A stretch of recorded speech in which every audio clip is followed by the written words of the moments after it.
Well.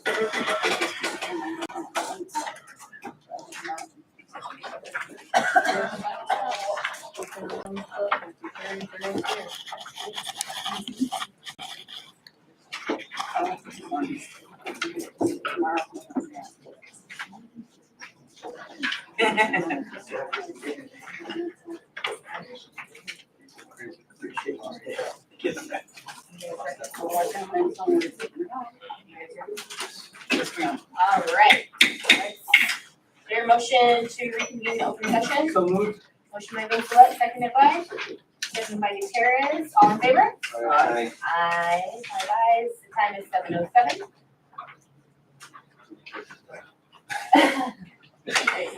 Go ahead, Marla. Okay, a recording of this meeting is being made and shall be kept for 30 days as a public record. Please stand for the pledge of allegiance. All right, right hand over your heart. Ready to begin? I pledge allegiance to the flag of the United States of America and to the republic for which it stands, one nation, under God, indivisible, with liberty and justice for all.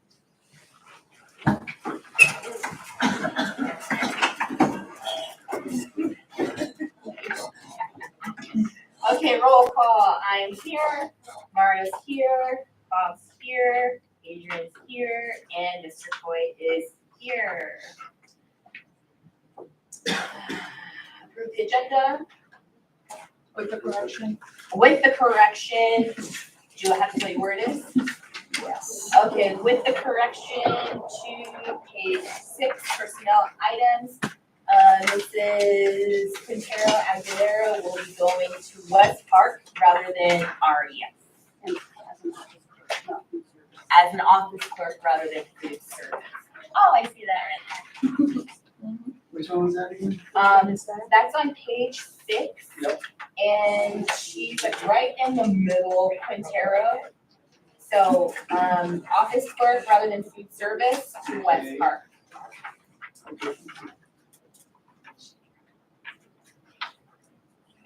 So approved with the correction.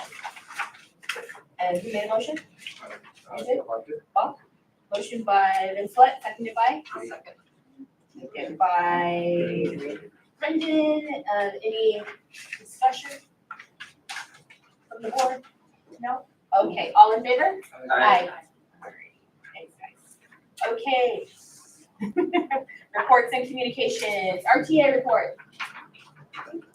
No? Okay. No? CSE report. No?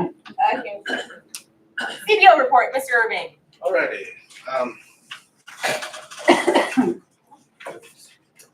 time of the year again to wind down for this year and start next year. We've had 2 punch walks this week for the construction at Tropico. Yesterday, there was a punch walk with AMS, the building contractor, to go through each of the classrooms and identify any potential issues or anything like that prior to everybody giving the sign off that everything looks good and we're ready to, take possession of the buildings.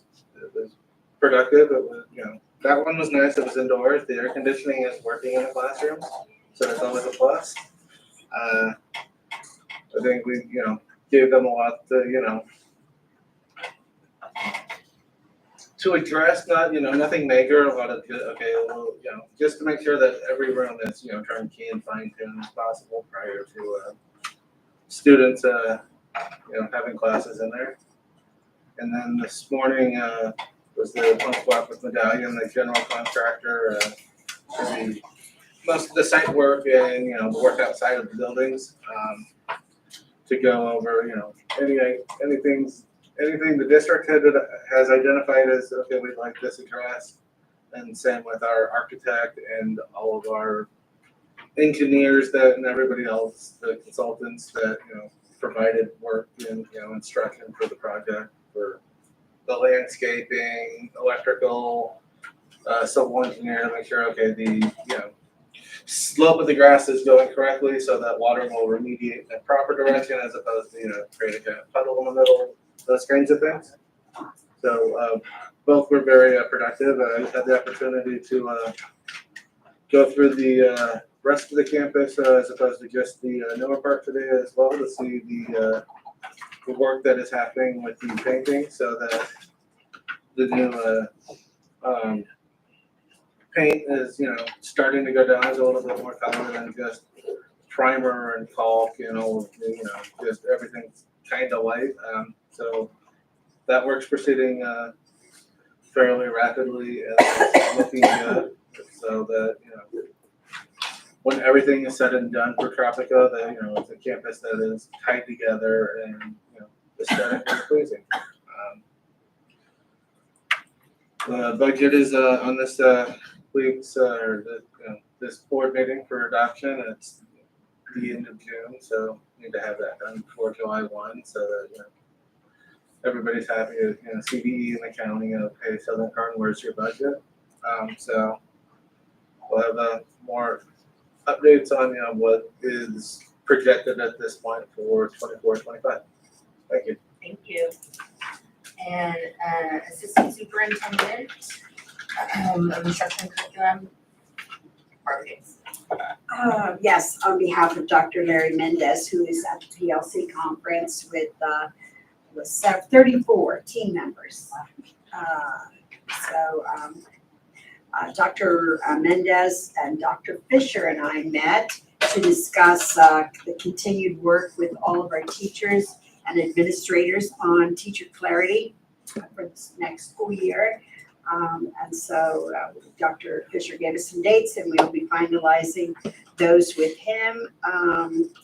We are continually recruiting students for the second session of summer school, which begins July 8th. There's still some room available out there. If you haven't sent your child to summer school and you would like to do that in July, please consider signing them up. As I mentioned, they have 34 team members currently at the PLC conference, and so we're very excited to any opportunity to train more of our teachers on professional learning communities and the value of that in their grade level and department meetings.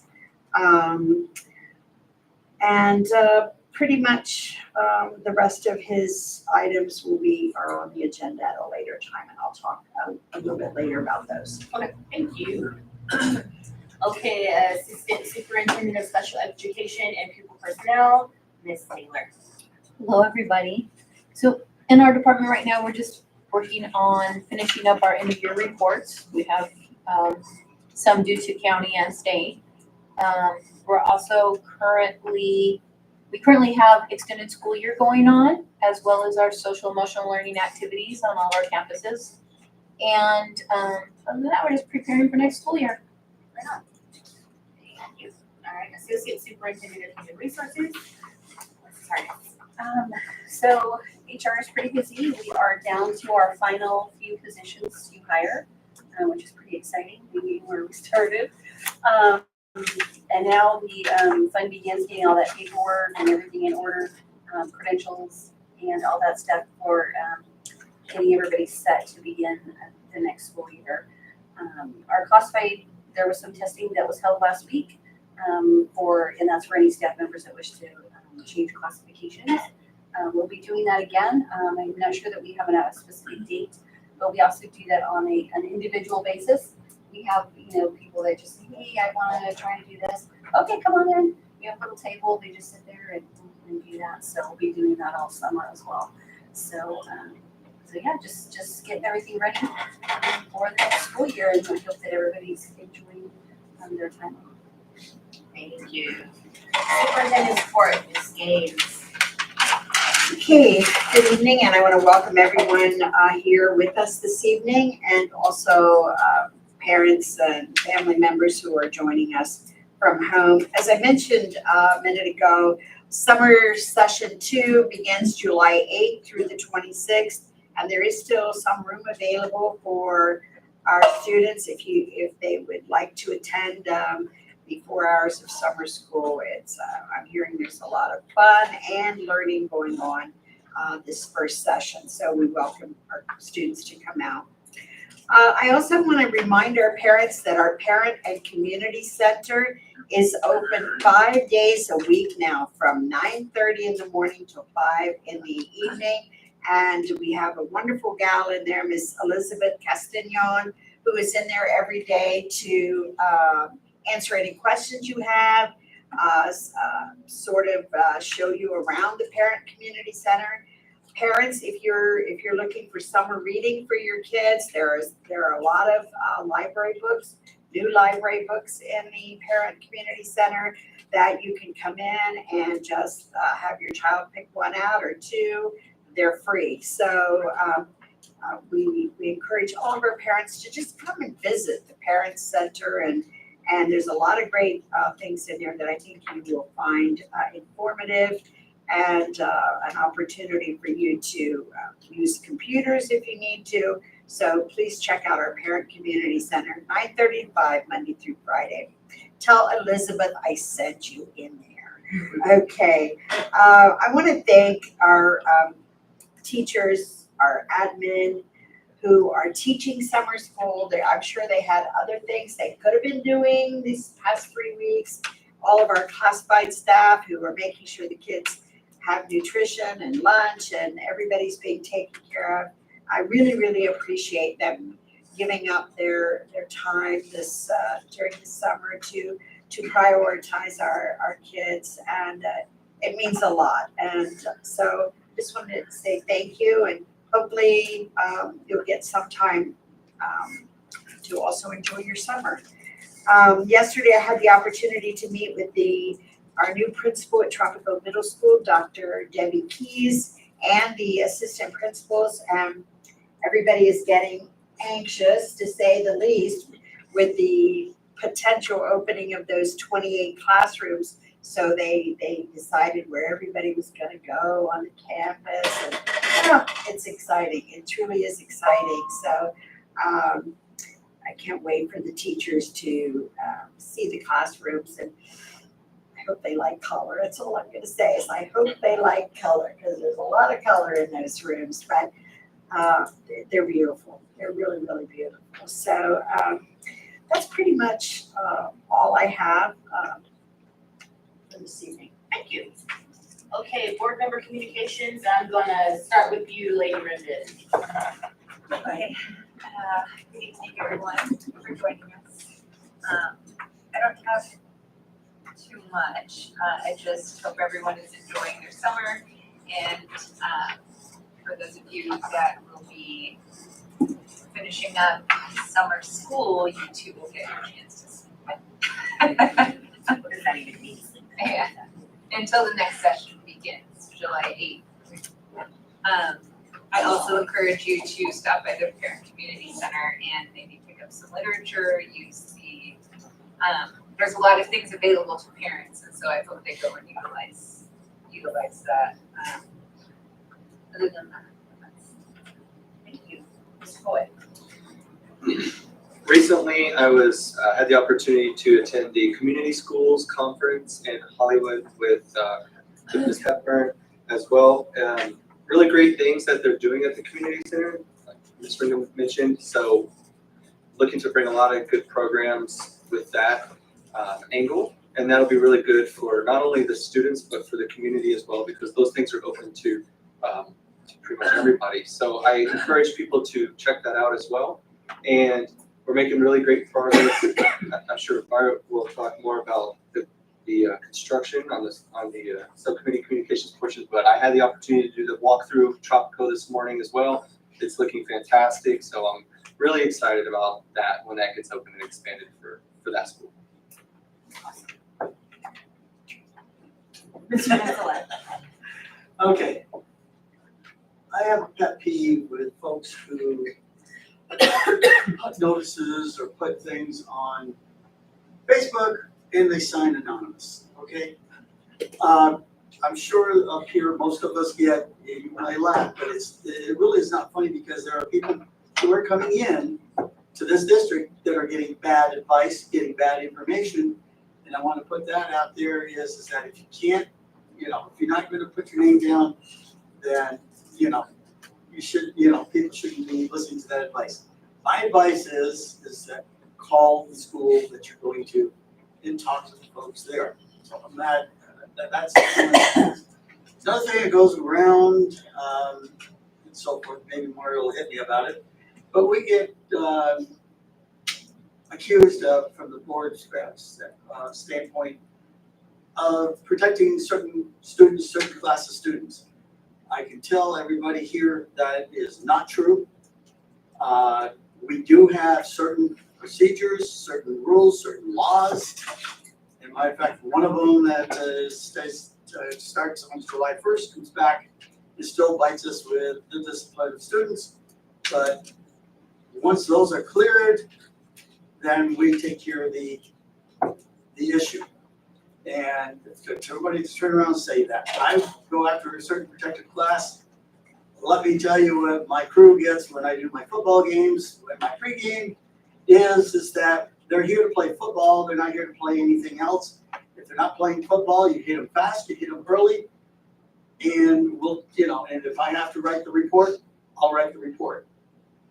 Because we don't play up here, and I'm just really, really not happy with the folks. I don't know if they have an axe to grind, I don't know what they have or whatever, but it needs to stop as far as I'm concerned. I know it's not, but that's my opinion. And we started installing the audio system in the high school gym. We ran into a couple small little issues that we've got proposals in to fix it, but we should have a very good, very high quality audio system that can be either done for concerts and venues, and also we'll be able to have a better announcing system for our sports programs during the games. So that's coming up. That's all I have at this point. Thank you, sir. Mr. Terrence. Everybody said it. Just want to wish everybody a good summer. For us up here, it's actually a very busy time because we don't have students on board that we can actually get much stuff done.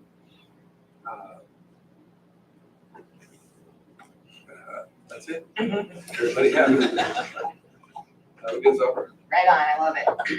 Hello, guys. Hello. Thank you guys for being here. All of you guys, good job. As Mr. Coy said, I was able to attend the Community School Summit, and it was so informational, it was so informative, and I felt empowered, like, oh my gosh, we can do all this stuff for our community, for the parents, for the students, with our community center, which is open 5 days a week now, which is amazing.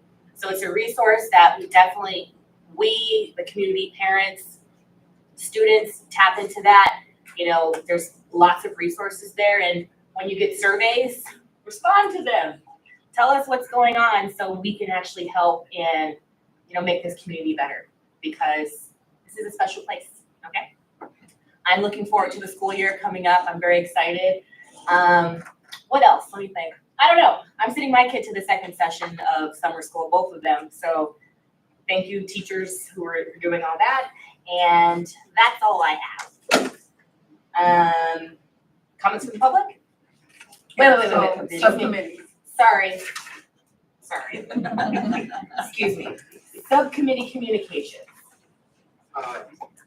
We did, like Robert was saying, we did the walkthroughs over at Tropico, and I can't wait for everybody to see that campus. It's beautiful. The work that was done over the last 2 years has just been incredible. Working on that thing since 2012. Finally. Yes, finally see it done. That's when we submitted the proposal to get the state to give us the money to do that. Yeah, it's been a fight. And it's done, well, almost. After we went over there yesterday and we looked over all that stuff, and I wasn't able to get together. Yep, sure. Anyways, I can't wait till the 26th, correct? 26. That we're gonna have the grand opening. And I can't wait. It's been way too long waiting to have that done. But you get to start it and finish it. Good job, Maureen. Any other subcommittee communications? Just a little bit on the safety, security. Barbara, I did see the workplace violence prevention plan. And I did know, as you said in the email, yes, it pretty much covers what we've been going through and going after. I'm looking forward to getting our folks back and starting the safety security meetings. We're one of the, probably, maybe the only one that has a school board, has a subcommittee that actually actively participates at the school site safety security committee. And a lot of it, I know I bring a lot to the table with it because I used to be safety security out at the base. So I'm glad to see that, yes, we have got a fairly decent, and we still got a lot of work to do. And Mr. Vincent, if I may, Madam President, as I mentioned in the email that went out to all of our employees and the board members, that is now posted on the website along with the incident log. Should someone ever need the log and want to submit the log to, it goes to the Director of Human Resources, Mr. Paul Irving. So the form is there right along with the workplace violence plan so that it's convenient for anybody who wants to. Should, hopefully no one would ever need, but should someone need it for whatever reason, the log is there as well. So, and what I liked about the plan, to back up what you were saying, Mr. Vincent, is that it's a cohesive plan that covers not only the district office, but all 6 sites and the language that will be used in drills. Hopefully they'll always just be drills, but should we ever have a serious incident, everyone on campus should familiarize themselves with the language and understand what their role is and what they should do with the students, with their classrooms, etc. And that's what I liked about having that plan complete. I fully agree. I do have one suggestion, but we'll talk more about it at the meeting. Sure. A little card with those for us who are not in a classroom or whatever. So that way we've got something we can refer to. As I said, for the board members, maybe for your folks as well as, it's just an idea we may want to consider. We don't want to misspeak when we walk in either. Right. Thank you. Comments from the public? Yes, we have two.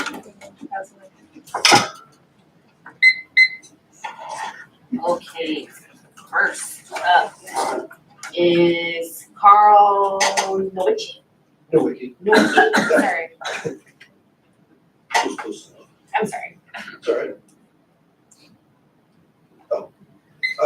So thank you for giving me the opportunity to speak with you this evening. I'm Carl Nowicki. I'm the area director for Chartwell's K-12. I want to speak to you tonight in reference to an email that was sent to the board and superintendent yesterday from our corporate leadership. For the last 2 years, Chartwell's has partnered with the Southern Current School District for their full service school nutrition program. As your current provider and partner, we feel an obligation to ensure the school board has all the necessary information to make the best decision for the district. A key aspect to this consultant proposal is the significant financial advantage that we offer to the district as Chartwell's. We are offering to provide consulting services for $100,000, significantly lower than Sodexo's fee of $280,000 per year for the same services. Additionally, Chartwell's offers $294,000 in yearly purchasing rebates, more than double the $112,000 offered by Sodexo. Looking at the life of the contract, Chartwell's comprehensive offer saves the Southern Current community $1.82 million, or $364,000 a year. Please note, both bids are for consulting services only. Despite the clear financial advantage, Chartwell scored only 1 point higher than Sodexo for cost, the heaviest weighted portion of the RFP. We believe an objective comparison of our proposal with Sodexo's offer shows that we provide a better program and benefit to the Southern Current community, and we request a review of the scoring. Chartwell's responded specifically to the consultant RFP The RFP did not provide any information on how bids would be scored by the district, but Charles only learned of the scoring metrics after we received the notice that we had not been selected. This goes against the spirit of fairness and impartiality that is part of the California's open selection process. It's also uncertain how Charles received 3 points fewer than Sodexo for lack of programs and marketing on the scoring notes, which are not included in the food service consulting program outlined in the RFP. So we appreciate your time, taking your time to listen to me and the attention to our request to review the scoring of the solicitation. We would ask that you table the vote to approve the contract for the food service until a complete review is completed. Thank you. Thank you. Okay, Ms. Sandra Lux. Oh, sorry. Yeah. Sandra? Hi, my name is Sandra Lux. I represent Child Nutrition Department here at Southern Kern. I am a food service manager at Tropical Middle School. The last 2 years have been a complete roller coaster. More downs and ups. Orders not being placed, double orders going in, not getting menus on time, not getting our production records on time, sometimes after the month starts. For 2 years, we have pretty much had the exact same menu that was presented at the beginning. And our student count that is eating at my school particularly is less than half. We are supposed to be serving 80% of all students. And like I said, my particular school is less than half. They're tired of getting the same old things, time and time again. Things that were promised when Chartswell came in, nothing has happened. We barely got all the commercial stuff on the walls and stuff. That barely happened over Christmas break, right in that area this past year. They're already with us 1.5 years. We asked for items that the kids specifically asked for. I know for a fact on slushies, and Barbara's very big on the students having their snack bar, and the slushies that we were given, the kids don't like them. They eat it, they drink it, they don't like them. They asked for another company that I personally have checked into and know for facts Chartswell has a contract with them, but says we can't have that company. We now have a 7-Eleven. How are we supposed to compete if they're stuck with acai berry? How are you going to get a 12-year-old to drink acai berry? Or the tropical that was there. It tastes like mint. It's actually got mint in it. The kids want the blue raspberry we used to have, the green watermelons we used to have. These are all made with 100% fruit. We can't have it.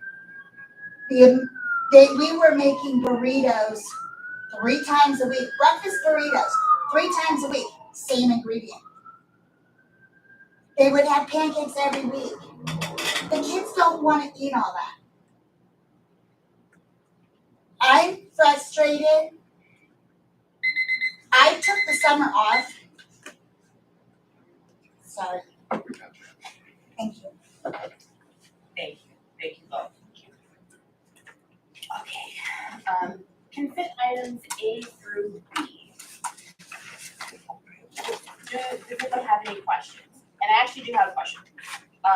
For item, okay, so item I for the Canine Solutions for the 2024-2025 contract, $4,800. So that's 10 visits. Is that to like it's per site? So if they go to Tropico and they go to the high school, that's 2 visits. No. Every month they go to all sites. Okay. So 10 times. So throughout the whole school year, every month they're looking. Yes. Okay. Thank you. Well, thank you very much.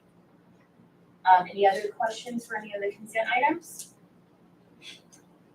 I will make a motion that we accept. Motion by Gutierrez, second by Rensselaer. Any more discussion? All in favor? Aye. 5 ayes. All right, next item, review of options and sample resolution for a new bond election.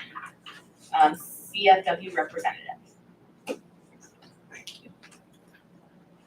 Should I stand over here and present with that? You're good. Right, perfect. Well, good evening, ladies and gentlemen. I'm Kush Gera with CFW. Very pleased to be here tonight. Thank you for inviting me to your meeting. I've had the pleasure of working with your district for over 30 years, and it's wonderful to drive around and see the incredible things that you've been able to do over those years and how you've transformed your facilities. I am over here to present an opportunity for the board's consideration as purely as an informational item tonight. Regarding potentially continuing the investment in your schools, if directed by your staff, and if the board wishes to continue to go down this path, we would come back with at a future meeting with an action item. Today, we're just wanted to provide you some information and get some preliminary direction from you. So, I could turn this on. Alma wanted me to turn that on first. Okay.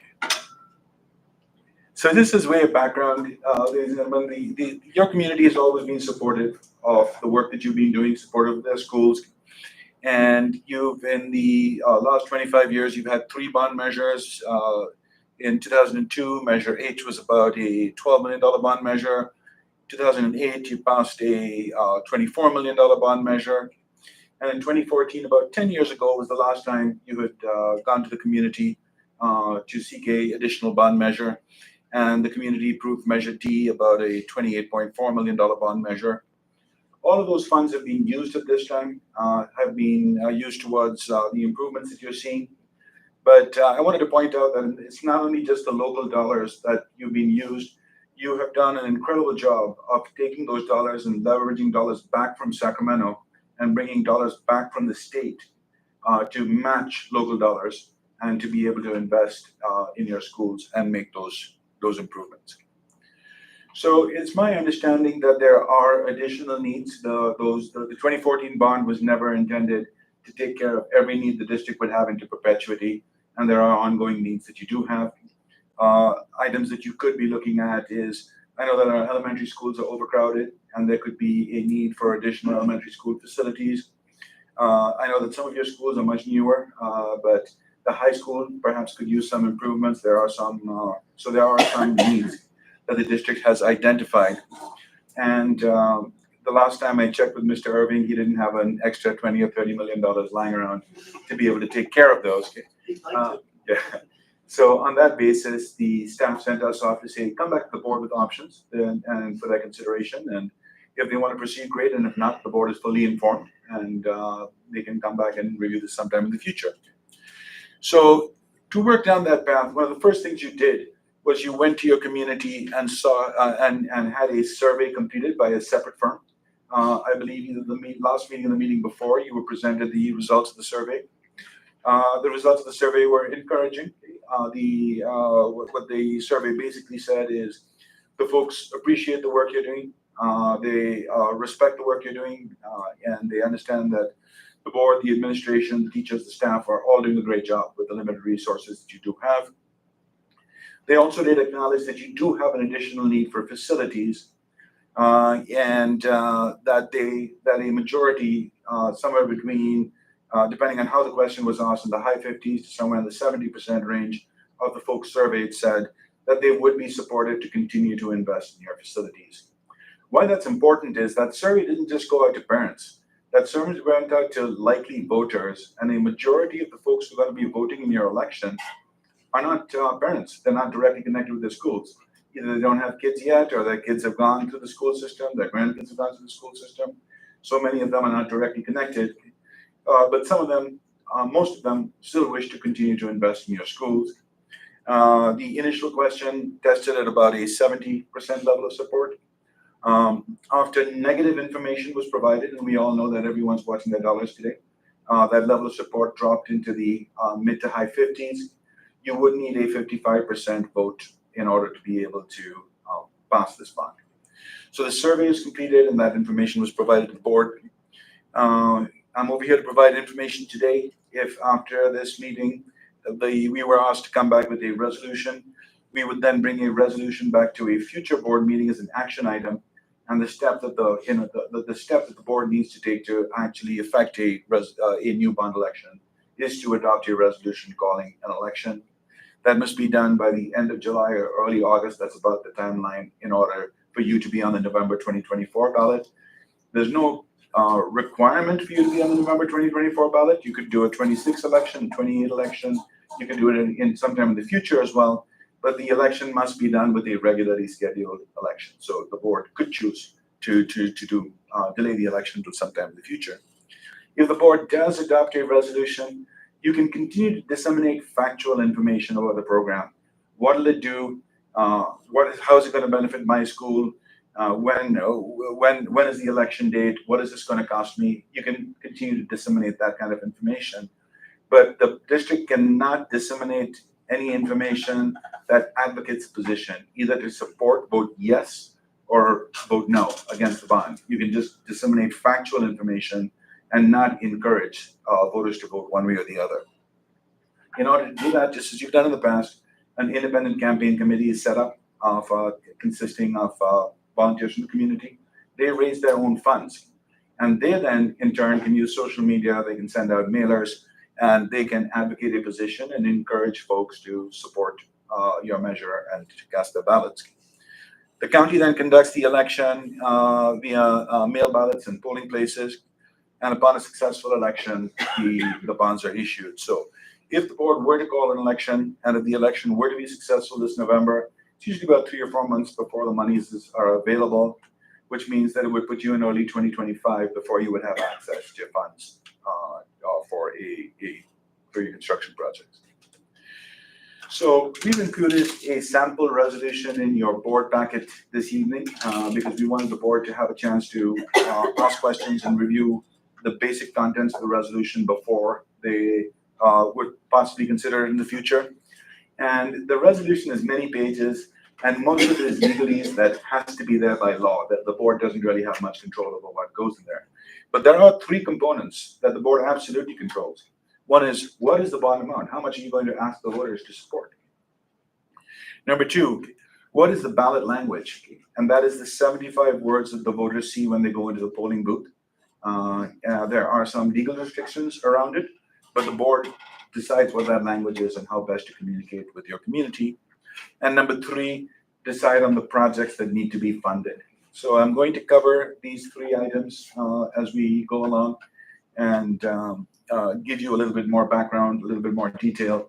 And the ultimate goal is that if the board does wish to continue down this path, to please provide input back to your superintendent so we can incorporate that into a resolution if we are asked to come back in the future with a resolution for your consideration. So the first one is the bond amount. And the bond amount is primarily driven by the tax rate. What tax rate per $100,000 are you going to request the voters to support? And I've just given you some examples over here. Under Prop 39, the authority that you will be calling this election, the maximum amount that you can of projected tax rates is 60. So that's the cap. You can go lower than 60, but you can't go higher than 60. It just works mathematically. And the 30 years I've been doing it, this is one of the first times that the dollar amount of the tax rate just happens coincidentally to correlate with the millions of dollars that you raise. So a $30 tax rate in your case, based in your district, would generate about $30 million. 40 would be 40, all the way up to 60.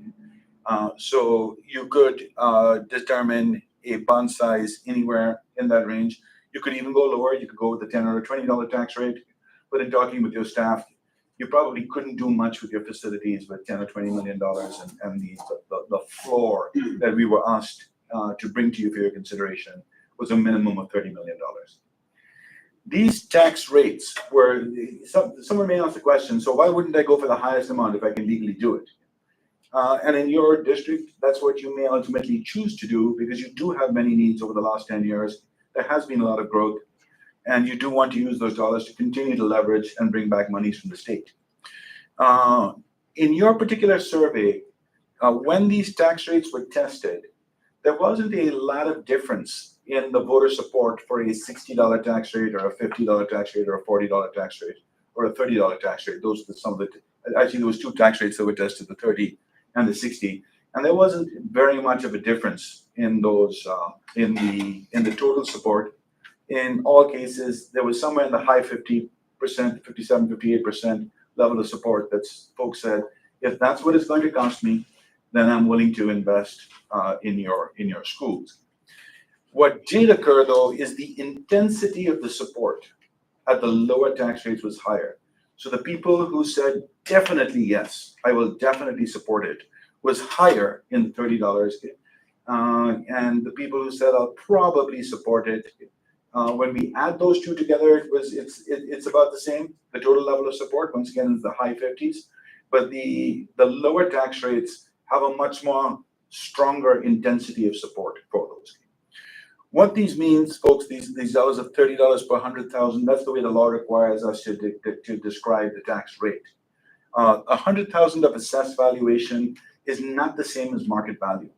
In many cases, if people have owned their homes a long time, the assessed valuation is could be substantially lower than the market value because of Prop 13. If someone bought their home for $150,000 20 years ago, based on the ability for the county to only raise the assessed valuation by 2% a year, maybe the assessed valuation is $160,000 now. The market value could be $400,000 or $500,000, but that's not what they're paying the tax basis on. Now, someone who just bought the house this year, in most likely their assessed valuation and the market value is going to be one and the same, because every time you sell a house, it gets reset to the market value. But this gives you an estimated idea of what the total amount you would generate. And part of what we would be looking for direction from the board is to determine what level you feel comfortable with. It could be, I want to maximize the amount of dollars I can get to do the maximum number of projects, or I wish to scale it back right now, because probably the ability to pass an election could be higher at a slightly lower tax rate, even though there's not a dramatic difference in your particular community, but usually a lower tax rate would get more support than a higher tax rate. The second item that the board would want to control is the language of what the voters would see when they go into the polling booth. This is probably the most important part of the resolution, because many voters are not going to take the diligence to read their entire sample ballot and read information. Many voters make their decision just when they go into the polling booth or when they have their absentee ballot. They read the question, and on that spot they decide, am I going to vote yes or no? The second part of the question, shall Southern Kern Unified School District's measure be adopted? That's all legalese that we really don't have control over. That's written by legal counsel. It's the items above that what we've tried to do is look for what's consistent with what your survey said were a priority for the voters, as well as what are some of the things that you want to do. And that's what we've tried to do and summarize in this 75 words.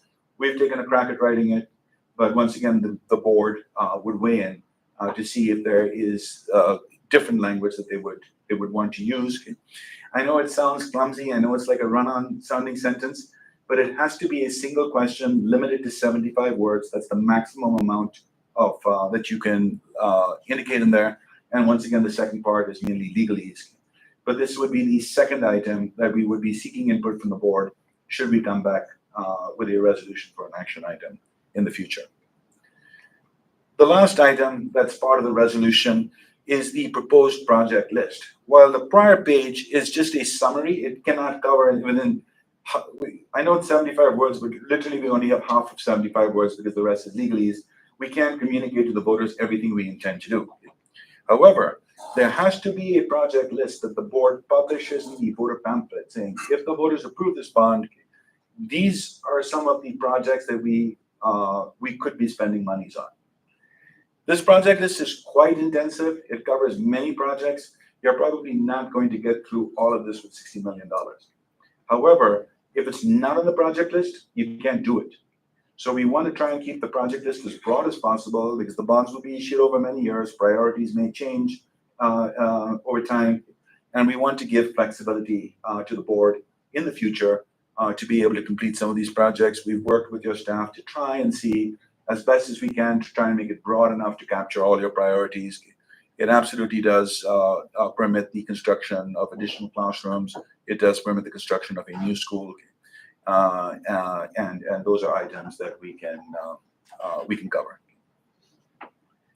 So my last slide is possible next steps going forward. Is if the board wishes to continue to pursue or review the opportunity to conduct an election.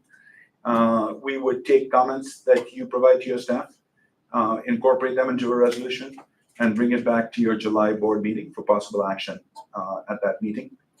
If the board does vote to call an election, a campaign committee gets formed. The county conducts the election. And I'm only joking, partially joking, when I say that most people think the presidential election is on November 5th of this year. This year, it's actually in October. And the reason I'm saying that is because a majority of your community votes by mail. Most of them are going to cast their ballots by the end of October. So the campaign committee, in the old days, we would focus the efforts on election day and we would peak on election day. Today, most of the campaign efforts are actually during the second part of October, because that's when the majority of your ballots will actually be cast and the outcome of the election is likely to be decided.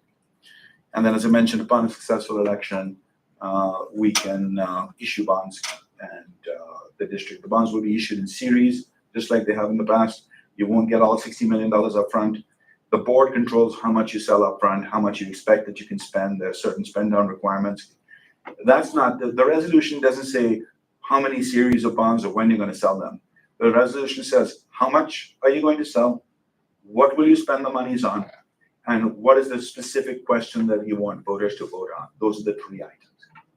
So I know this is a lot of information, and I'm happy to answer any questions, but other than for that, we'll be standing by for direction from your staff, for any input on amendments that you may need, and if potentially you want us to come back at a future date.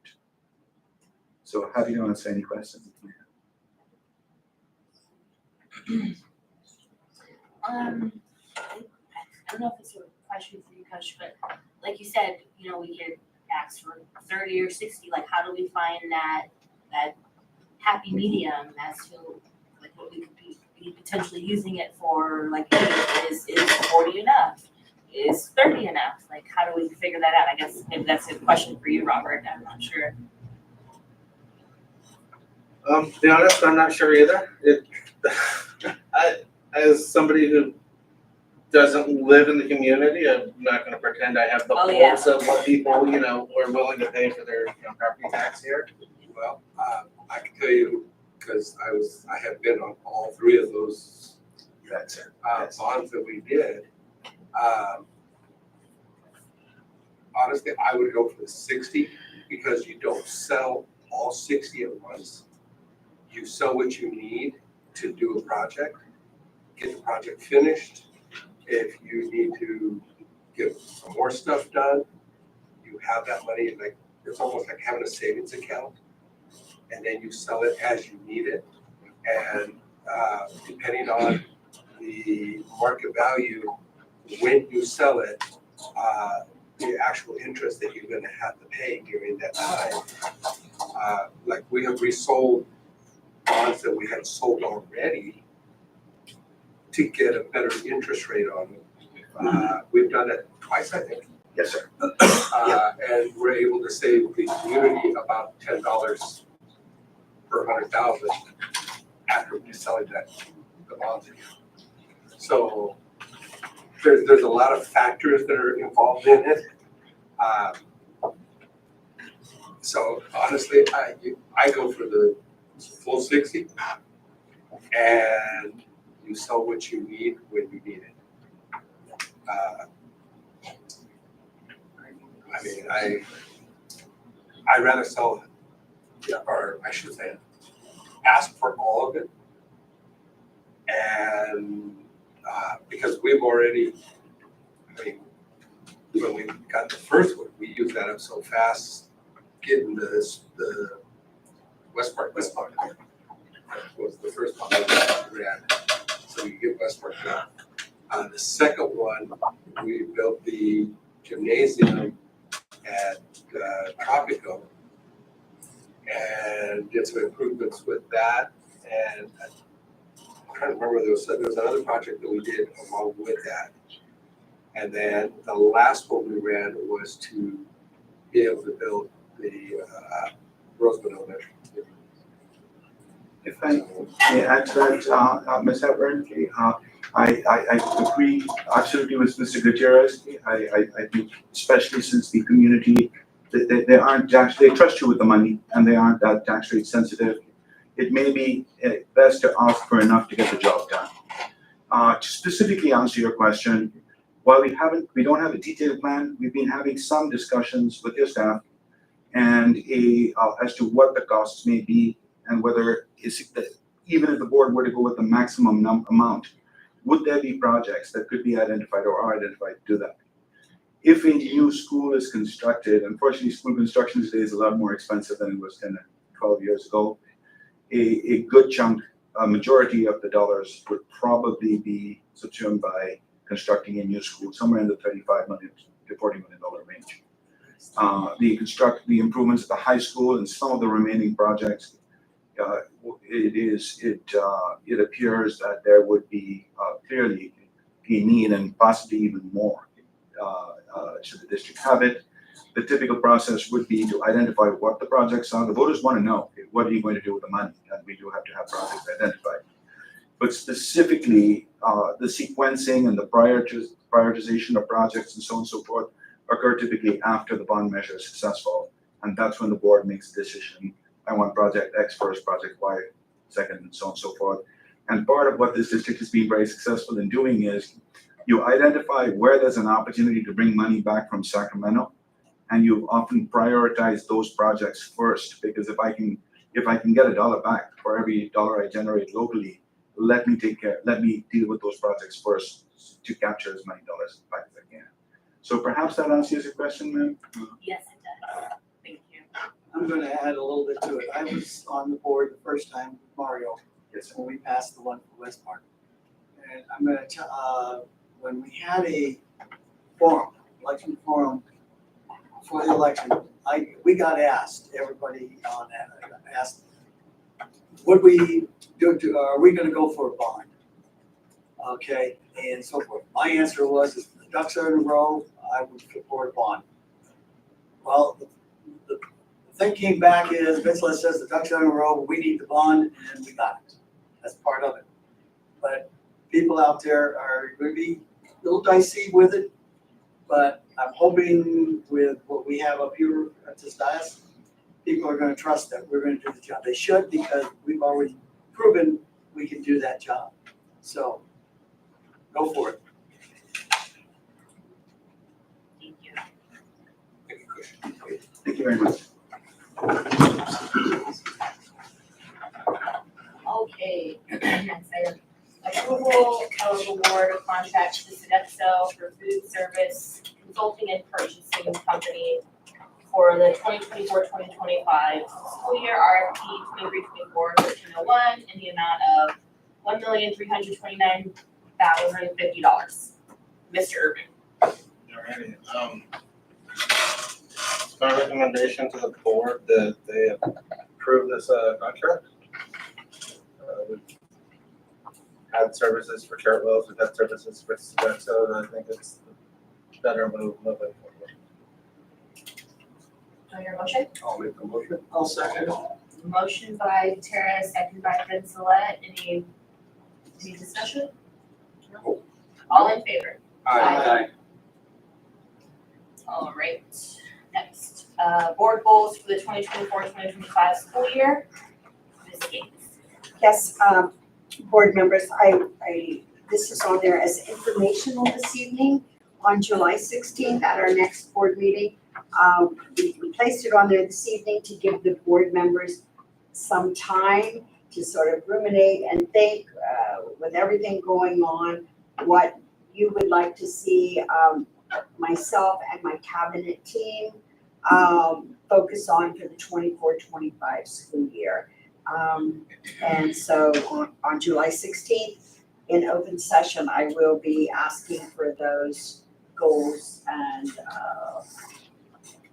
moves that you'd like to see us make. So please think about it, and July 16th. July 16th. All right.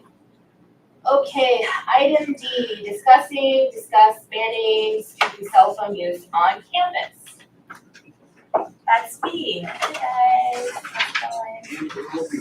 So, yeah, it's a discussion. So obviously, I don't know if it is obvious to you, but cell phones are a huge distraction.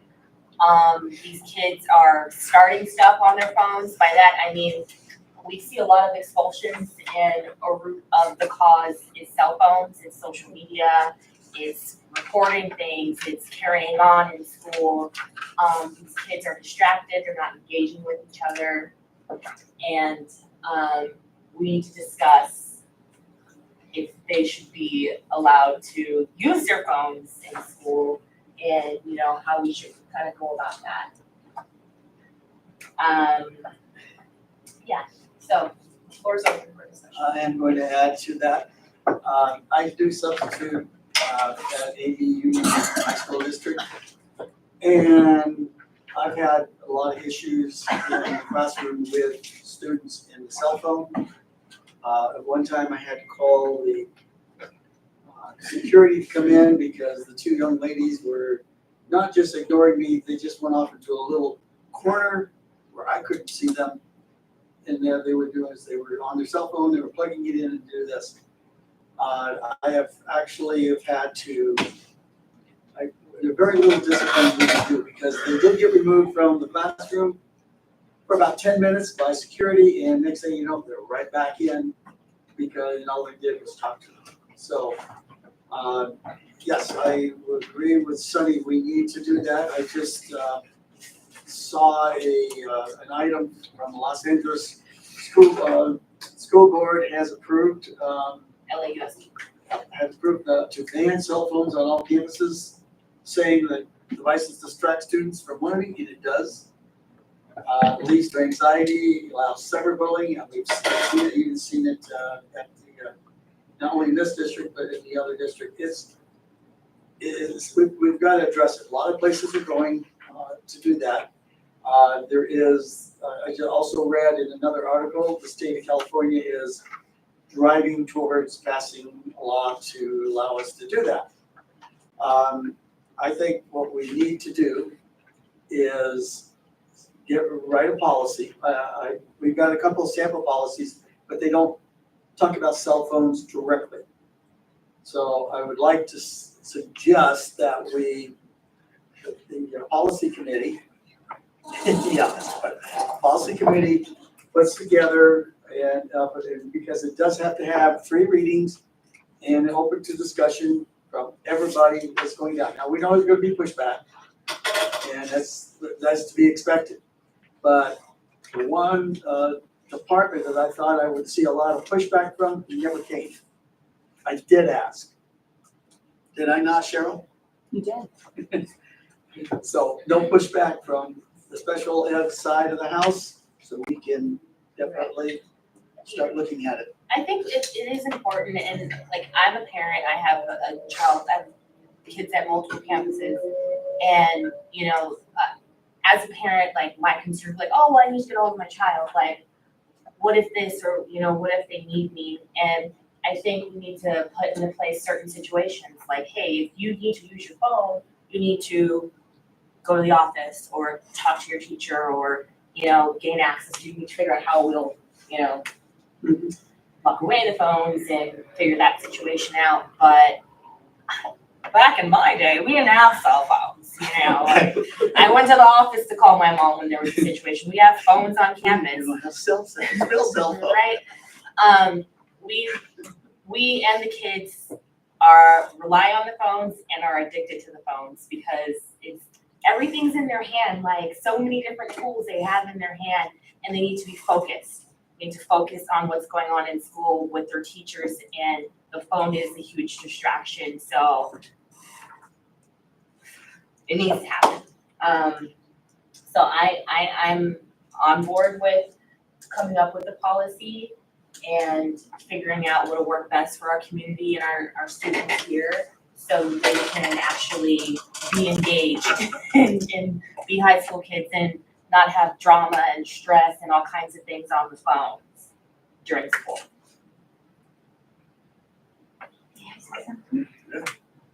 I was gonna add that I went to a legal conference this year, just in the last couple months. And, they're, part of it, in one of the sessions, they talked a lot about cell phone use. And that they're actually looking at making technology addiction an actual thing in the DSM. Because they said that a lot of youth are addicted to their phones. And they said in the sense that if you think about it as an adult, when you go on your phone and you research something, for the next month, you're getting bombarded with that. Because there's actually people that work for service providers who, that's what they do. They watch what you're looking for and they bombard you with that. Yeah. So when babies are being given cell phones, little kids are getting cell phones, when they're to be distracted, or if they're having a tantrum or whatever, they put on a game, they start getting bombarded with games. Same thing with kids in school. When they're looking at games or they're looking at possibly inappropriate websites or something, once they look at that, they start getting bombarded with that, and it makes them desire it more. It actually makes your dopamine explode, which makes you want more and more and more of it. So they're saying that it functions like an addiction in your body.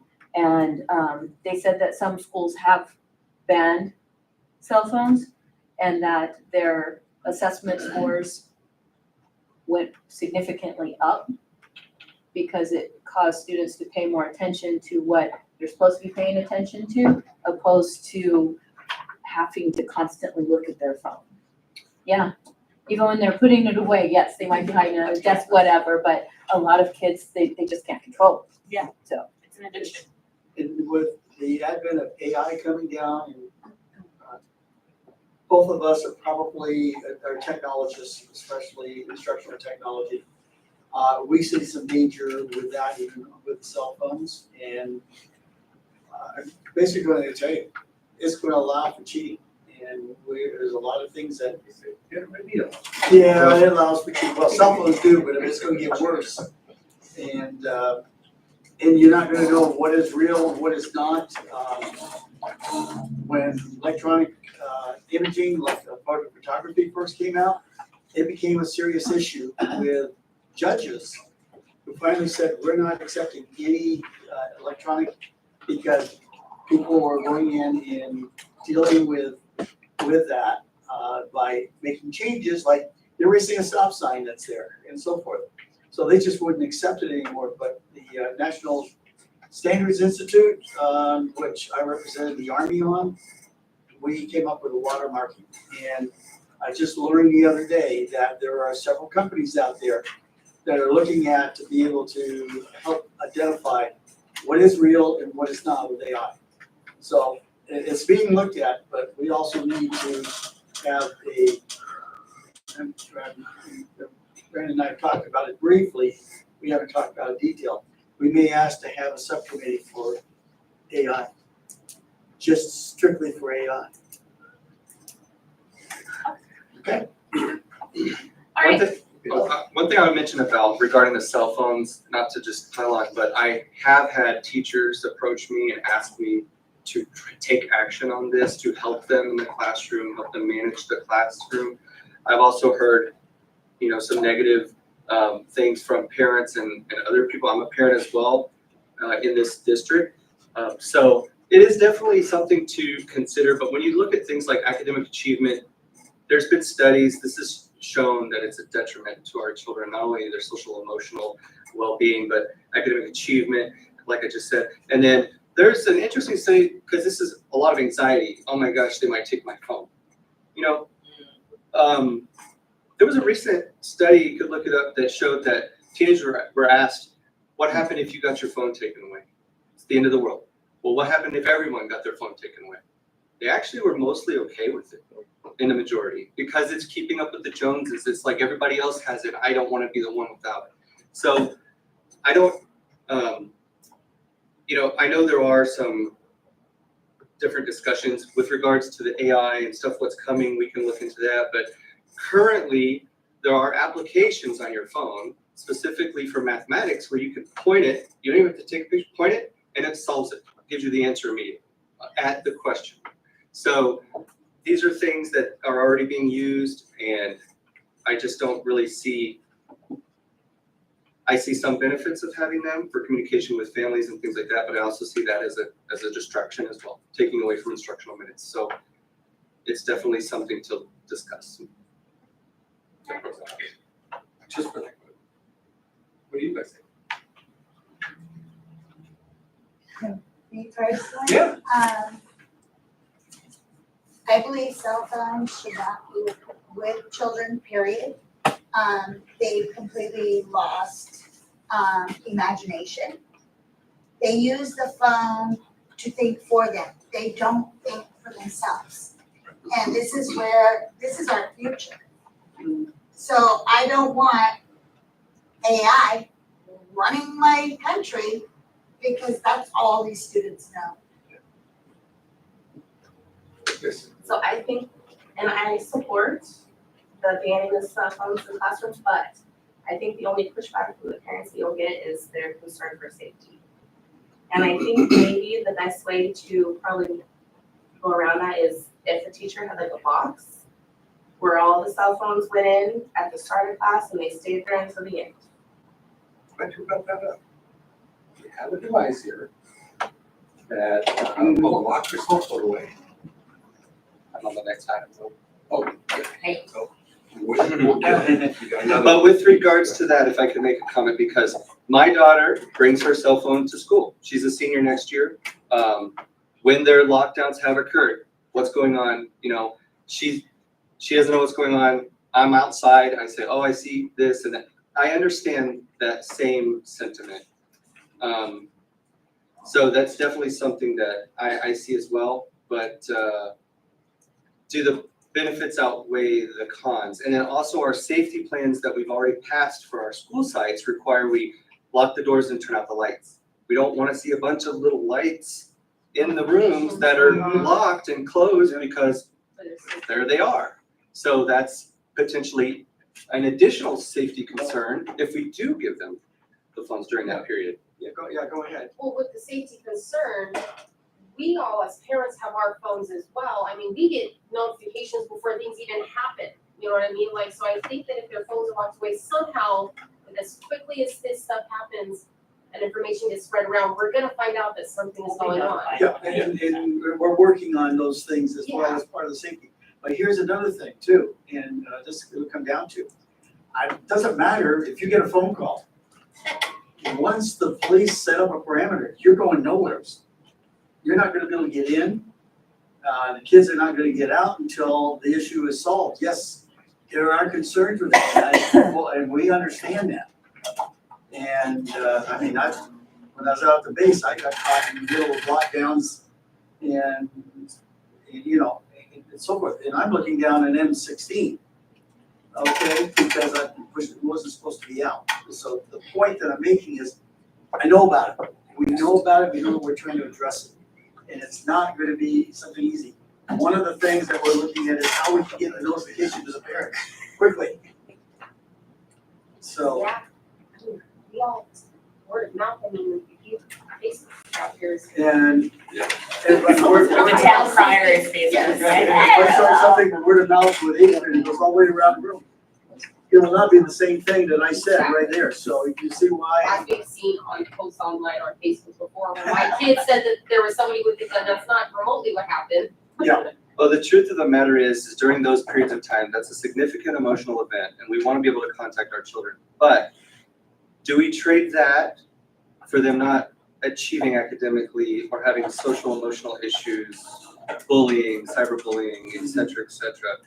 That's the difficult decision, and LAUSD made that decision. Gavin Newsom is making a proposal statewide. Don't know if that will pass. I've heard recently that the New York school district is looking at it now because LA did it. So it's people are waking up to the dangers of cell phone in children's hands, especially at the schools. So it's definitely weighing up the pros and Just cons. to speak on it, I would like to say I'm on the fence about it. As a parent, I think I feel more comfortable having my son or daughter having something that I can get hold of. Because if not, I have to depend on the school to get that information too. Where I can directly, this is what's going on, are you okay? As a parent, as, you know, an educator standpoint, I understand. But I think there has to be, like some enforcement. There has to, at the beginning of the school year, it has to be, okay, this is what's gonna happen. No phones out during this. You know, you can have 5 minutes towards the end of class, you can use your phone, but when it's instruction, we're gonna have that put away. I know teachers have in the past been like, go ahead, take a picture, you can take notes, you can take a picture of the notes, whatever. But I think before completely banning, we need to have some type of survey in the community, not just parents, but students as well, to see. You know You the know students what are that- upset. Like that. We already know. That. And there's. Don't take our phones. Sorry. Yeah, just share something. Fortunately for Southern Kern, we've not had any incidents of every enactment that we've had at all of our sites have been drills. I can tell you that after a drill is completed, all of the site principals, think about it, those of you who have kids at different sites will get that message. Parents, this was a drill. We were out 5-10 minutes, whatever it was. We were in a lockdown, or maybe sometimes it's out of our control. Perhaps the sheriff, there might be something that happens at a dollar store, and just out of precaution, the sheriff will say, throw the high school into a lockdown. And so kids are in lockdown, and then they're like wondering why we're in a lockdown, but you know, we really can't convey that to them. The minute the sheriff enables us to release that lockdown, messages go out to the parents. Parents, we had a lockdown today. There was no immediate threat to your children, but it was a drill, or the sheriff put us in a lockdown as a safety precaution, whatever. So, I mean, we have not had a real reason for, to go into a lockdown where we have, have to stay for a long period of time yet. But I think the academic focus outweighs the parents being able to get a hold of their child. Because should an incident ever occur, the minute that sheriff gets on our campus, it becomes out of our hands, and it's in the hands of the sheriff's department. That they're not probably gonna release children until it is absolutely safe to let kids get out of the classrooms and go to the evacuation center, where it would become a safe place for parents then to come and retrieve their children. So to me, the minutes of instruction that the kids lose by being on those phones all the time, sometimes posting inappropriate things about each other on the websites. I don't know how many times I've had to deal with that. And then we have to try to spend weeks trying to track down who posted it, who sent it on, who did this, who did that. It's, to me, they're nothing but a nuisance for a school district. Nothing but a nuisance. There's another good thing about it. Have you ever sat down and watched two friends sit there and they're texting each other and they're right next door to each other? You get rid of the cell phone, what are they gonna do? They're gonna talk. I know a couple that do that. Yeah, well, no, I know a lot of kids that do that. Yeah. But the point is that we've gotten away from the communications, and I personally try not to call somebody, text somebody, email somebody, when I can walk into their office and sit down and say, we need to talk. The reason is because I learned that over the years because I can see what's going on. Okay? Okay, thanks, Bob. Item E, discuss yonder pouch. Mr. Boyd. So last year, at the beginning of the school year, we discussed potentially doing something like this at alternative education. So rare earth specifically. Rare earth, they use computers for their instruction, so they get digital content given to them. And the phones were a major distraction there. Plus, being the alternative site, there's a lot of other issues that cell phones bring to that site. So we've looked at this. This is the Yonder pouch. They're at concerts, they're at comedy shows, they're at schools. This is not a new thing. And all it is a magnet base and a really strong rare earth magnet. Push it in there, pops it open. You put the phone in. This would be done by the security guard at Rare Earth because they want the students into your pockets. Oh, there's a cell phone, put it in the bag. The kids would get this, they would carry it with them. So we would never have custody of their phone. And you can look at this if you like. Here, go ahead. It's magnet. It's a really, really strong magnet. And unless you break it, it's not coming apart. You're not opening it. So I'll just pass this down. And then this just simply unlocks it. So that's a potential option. On our previous discussion when we talked about banning the cell phones, I don't know that this would be appropriate alternative in this. I don't know that we would implement, I would advocate to implement this because if you consider the high school, when the buses unload hundreds of kids, you're gonna have people trying to catch kids and put it in there. And if they miss them and a teacher asks them, do you have a phone? Oh, I don't have anything, right? So it needs to be caught at the gate. I would think that would be real good in the office for, we've had some, okay, wait a minute. Yep. And then catch kids first like period on a cell phone over under the desk. Instead of confiscating the phone, you say, okay, confiscate the phone, let's go to the office, put it in the pouch, give it back to them. Now you can open that at the end of school when school's over, you can go by the office and have it unlocked. So these are Good idea potential for- options. And if we don't do the outright ban, this is a potential option. And we could even implement these at our alternative to suspension sites at the high school and the middle school as well, or anywhere else we would like to. The pouches themselves are not very expensive to the district. These are about $100, but these are, you just need a few of these to unlock them and lock them. And that's that. Do you know how much the pouch The pouches are about $30 a piece, depending on how many you get involved or whatnot. It's really not extreme. I think, Mr. Coy, you said something very, very important. Other than rare earth, I don't see how Tropico or the high school Would be could ever be able to do this. We could not. We might get 2 out of 5 kids walking in the gate. But for the kid that gets caught with a cell phone, It's a deterrent. now their phone's locked up, they still have possession of it, so we're not responsible for it. And they can't get their cell phone out unless they bring this up to the office at the end of the day to get it unlocked.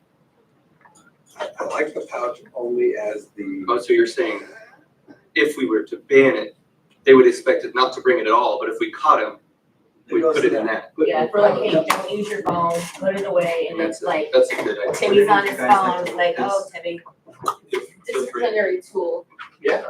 Yeah, and then also too, I think, Cheryl, did you mention that New York, if somebody actually opened one of those, they were brought up for discipline? I visited a school in South Bronx and they use Yonder bags. They said in the beginning, some kids cut them open. You can cut them open with scissors if you cut it in the right spot. But if that happened, then the students had to turn their phones in the office when they walked in the door. They weren't allowed to carry them. And the administration, the administration then decided when they were allowed to get the Yonder bag again. But until they deserved it back, they had to turn their phone in at in the front office every morning. And they said that kind of cut back on kids doing it. And when I was visiting there, yeah, there were no kids with yonder bags or with their phones out. All their bags were in their backpacks. I talked to some students about it, how they felt about it. They said in the beginning they hated it. They got used to it, and they preferred being able to carry it with them as opposed to having to leave it in a lockbox somewhere. Yeah, and that absolves us from having to, someone took my phone or the teacher broke it or whatever.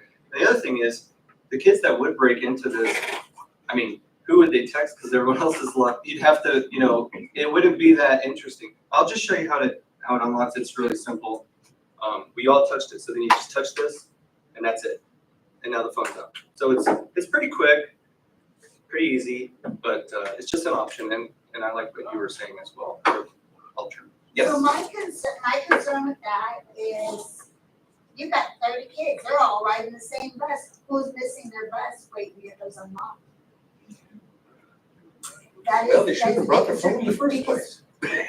Well, I hear what you're it saying. is a concern because we do have a lot of kids that live way out yonder. They couldn't afford to miss the bus because mom or grandma or whoever they're living with is in the valley working, not off till 5, they getting home to 7:30. You got a kid walking the streets. Right, and as Ms. Gaines pointed out, it's not like we have the staff that a concert has that can run hundreds of people through these Correct. things. So that's why initially we looked at a small site like Rare Earth, 50 kids or however many.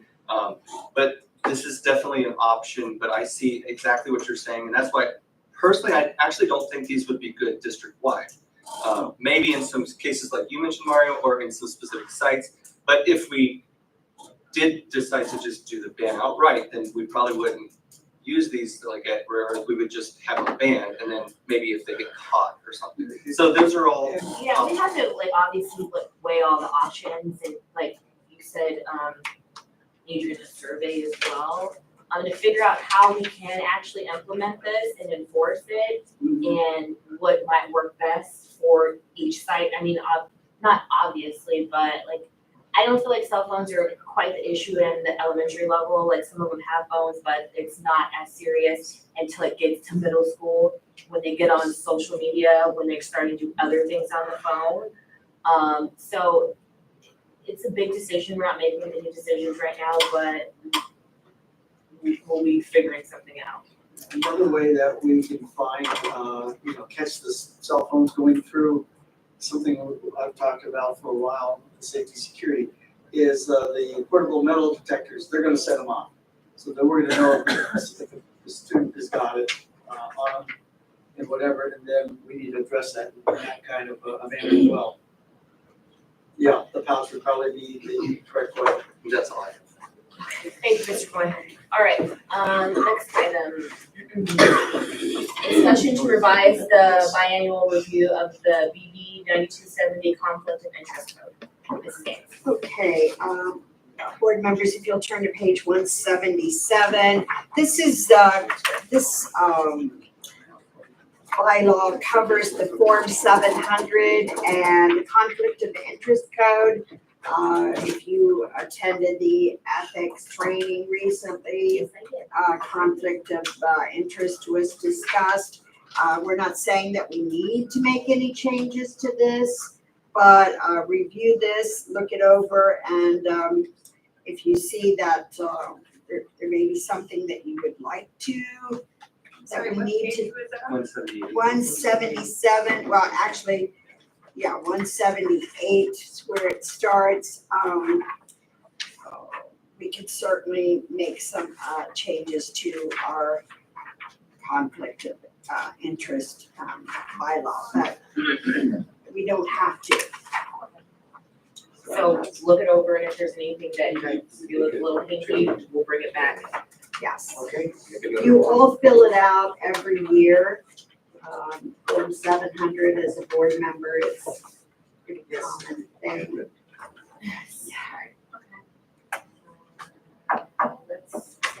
even revised, we just talked about that, right? Okay. And then curriculum and instruction, Title I, Part A, School Parent and Family Engagement Policy, 2023.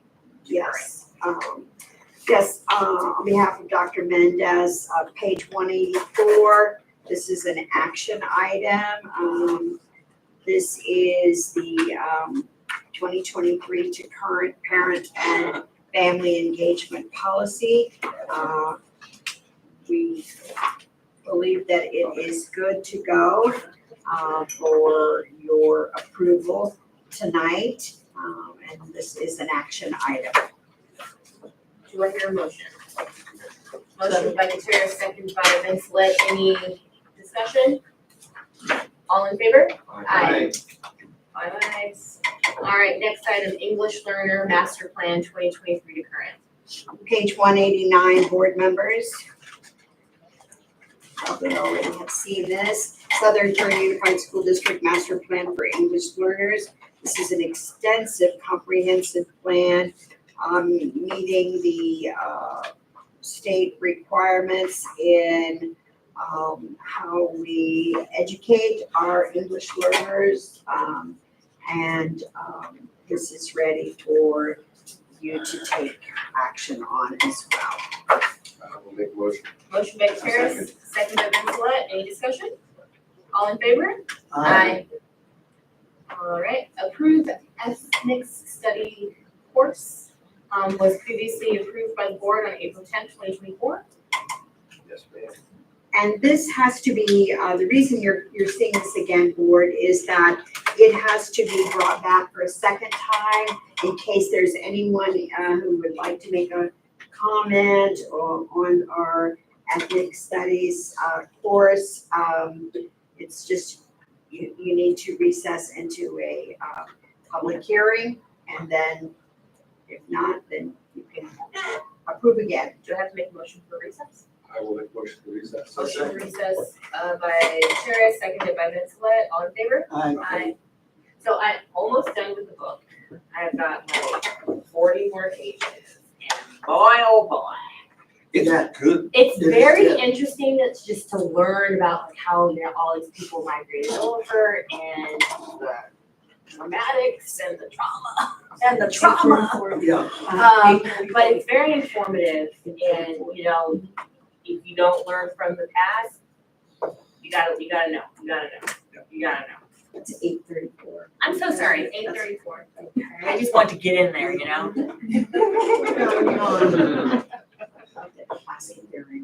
Any comments from the public? What book is this? For the course? It is called Ethnic Studies for Kids. No, it's not exactly that, but hang on, I have the title right here. It is called A Different Mirror for Young People, A History of Multicultural America by Ronald Takaki. And it's really good, it's a really good read.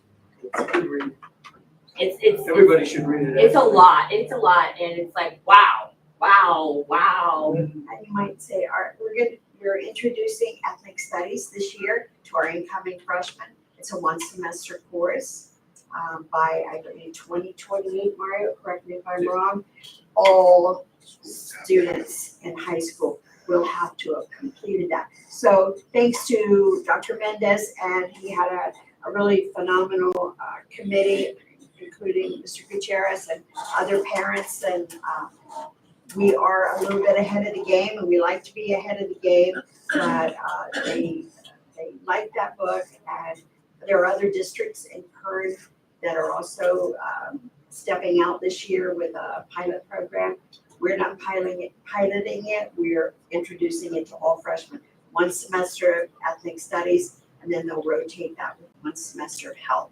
So someone may have health first semester and ethnic studies second, or vice versa, for our incoming freshmen. And this, I had to be on the case. And it's good that you Being were. that I did come to this country as an immigrant.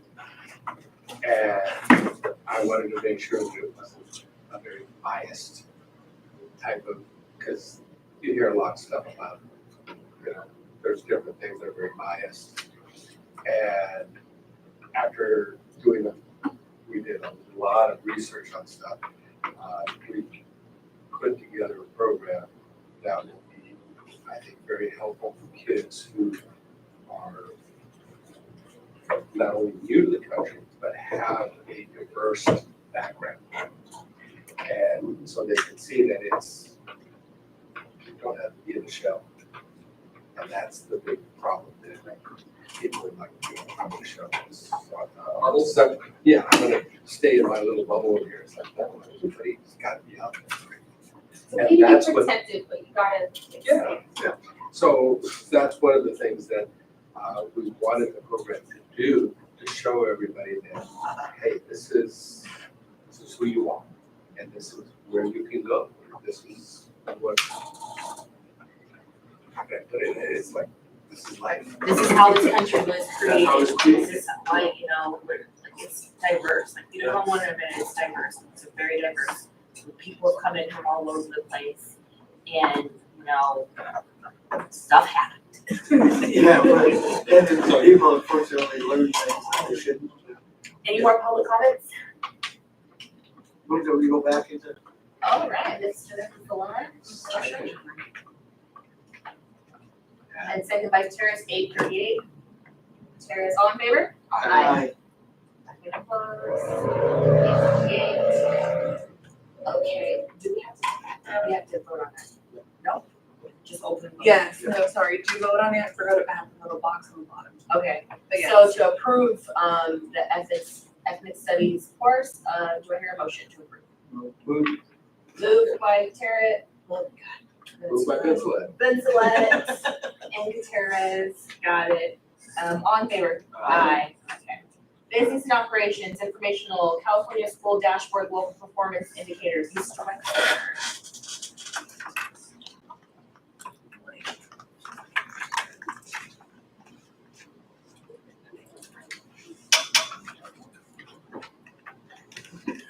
Hi, I'm here to give a presentation about the California School Dashboard Local Performance Indicators. So the dashboard is like a report card. It shows how schools and districts are doing. It provides important information on different metrics, letting people know how their schools, their districts are doing, and if things are getting better or if they're getting worse. The local indicators, those are for LCFF priorities, where the state does not collect quantitative data.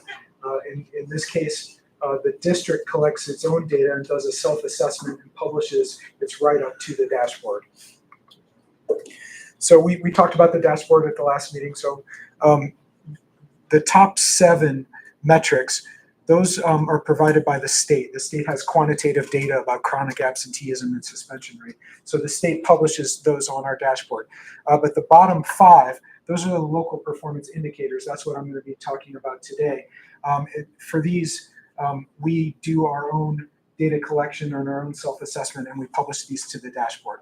So LCFF priority 1 is basics.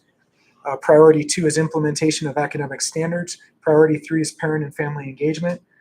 Priority 4 is local climate survey, and priority 5 is access to a broad course of study, or priority 7, excuse me. So I'm going to talk about each dashboard local performance indicator. I didn't do this myself. It was done in collaboration with the cabinet. So the cabinet did some of the self-assessments, and the LCAP committee did some of the self-assessments. Priority 1 basics, that covers teachers, instructional materials, and facilities. So this comes from our SARC, looking at data from the 2022-23 school year. We had a total teaching FTE of about 165 teachers. We had 12.5 teacher misassignments for a misassignment percentage of 7.6%. We had no instances of students who did not have access to the curriculum, both at home and at school. We had no instances where the facilities did not meet the good repair standard. Priority 2, implementation of academic standards. So this is our self-assessment. It's going to be the same 5-point rubric for all of our self-assessments. So 1 is exploration and research phase. 2 is beginning development, 3 is initial implementation, 4 is full implementation, and 5 is full implementation and sustainability. So we're going to rate the district's progress in providing professional learning for teaching to the recently adopted academic standards. So we gave ourselves a 3, initial implementation on everything except for ELD, which got a 4. So we were pretty conservative with this grade. I believe we had a discussion of whether it should be a 3 or a 4. Looking at it, I think we could have given ourselves some 4s. But we have extensive professional development. For ELA, we have an ongoing support contract with KCSOS, which provides ongoing professional development. We have Dr. Becky Wetzel, who provides ongoing professional development. So for ELD, so that gets us to a 3 across the board. And for ELD, we give ourselves a 4 because we have a half day of professional development prior to the start of the school year, as well as ongoing professional development for all of our ELD teachers. Okay, rate the district's progress in making instructional materials. Some of these are kind of run-on sentences. In making instructional materials that are aligned to the recently adopted academic standards. So this is, do we have modern curriculum that aligns to the academic standards? And the answer is yes, we do. With the exception of K through 5 ELA and math, where we're waiting for the state to publish its adopted curriculum list, we have new curriculum for all of our subjects. So for ELA, we've adopted new curriculum for 6 through 12. ELD, we've adopted new curriculum. Math, we have a new curriculum for 6 through 12. Science, we have a new curriculum for K through 12. And history, social science, we have new curriculum for K through 12. And all of that aligns to the content standards. Okay, rate the district's progress in implementing each of the following academic standards. So these are other adopted content standards.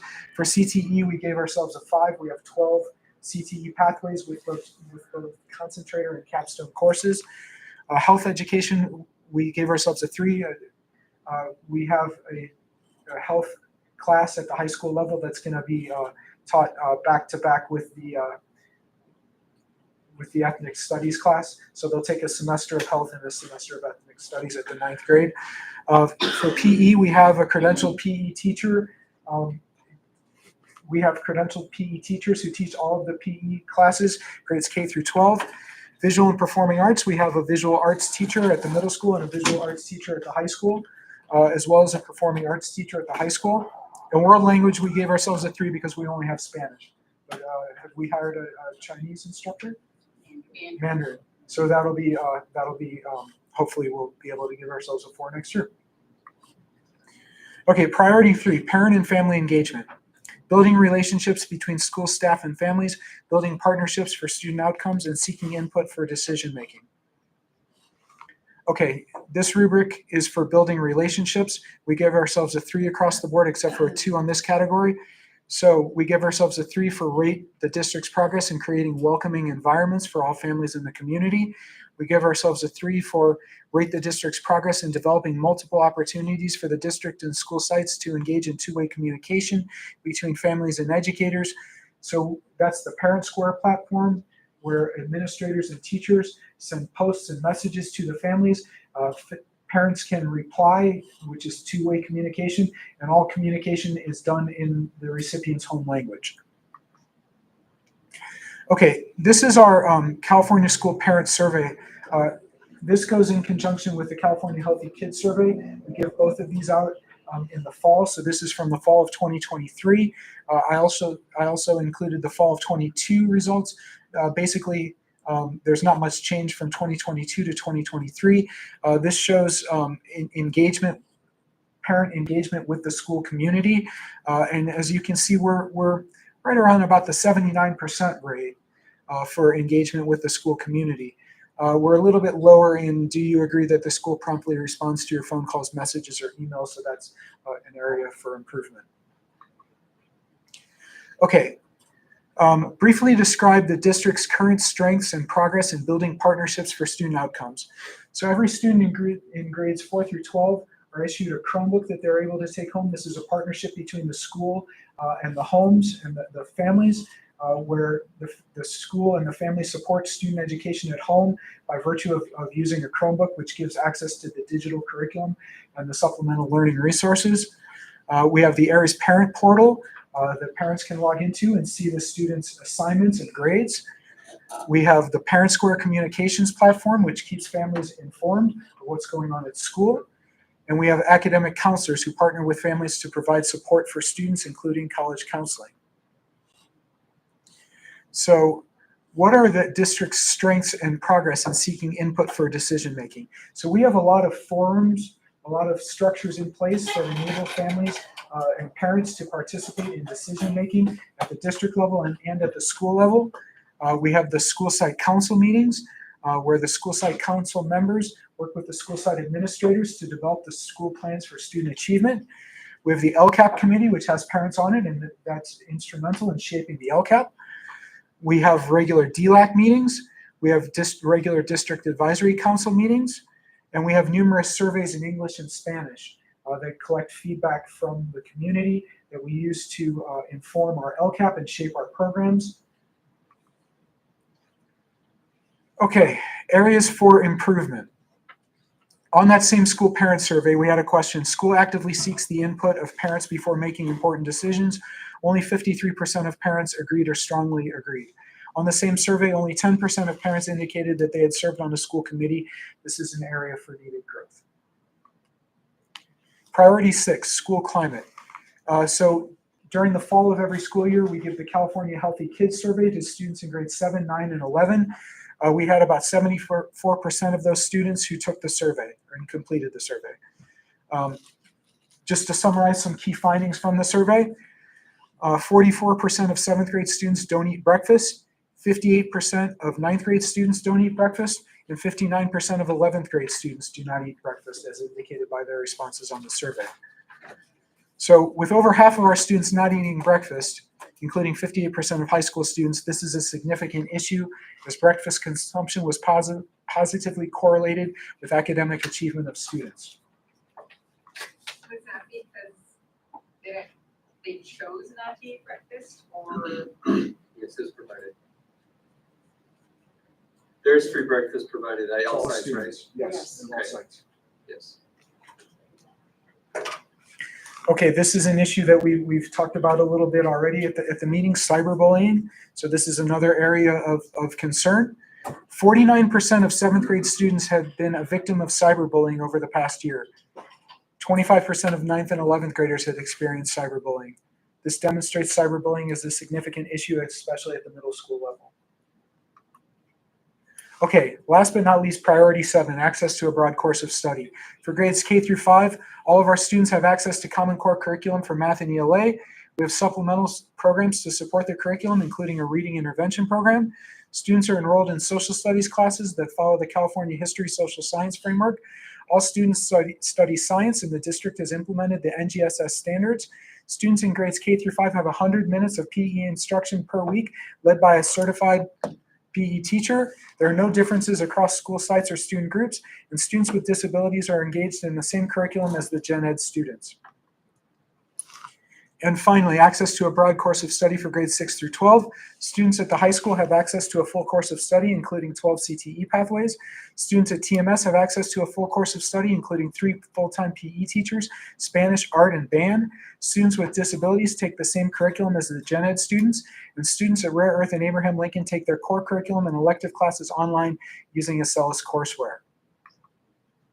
Are there any questions or comments? Okay, that concludes my presentation. Thank you very much. Thank you. Now, one of the slides actually was really good. And it was so. Yeah, the bullying, I saw that. As I recall. Okay, district, Mr. Wexler, for being so thorough. I love your presentation. Thank you very much. I very much appreciate that. don't worry, you'll be back. District local control and accountability Not- plan, LCAP. not until- Mr. Wexler. Oh, okay. Well, when you said I'll be back, you weren't kidding. Nope. I was hoping. Back twice. Okay, we submitted the LCAP to the county. Our management analyst came back with recommended revisions. Good news is there were no substantive revisions whatsoever. No changes to the budget, no changes to any actions. He just wanted me to beef up some verbiage in the increased or improved services section, which is just a write-up justifying the actions. So I recommend that we accept the LCAP as written. I will make the revisions, but there are no substantive changes. Thank you. Okay, motion to adopt this LCAP. Motion by Gutierrez, second by Vincelette. Any discussion? All in favor? Aye. Thank you, Mr. Webster. My pleasure. Okay, district budget for the 2024-2025 school year, Mr. Irving.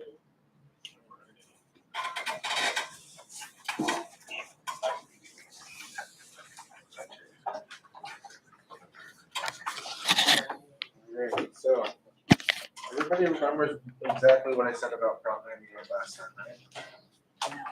Sure. You are all taking notes? Yes. I forgot to tell you, there's a pop quiz.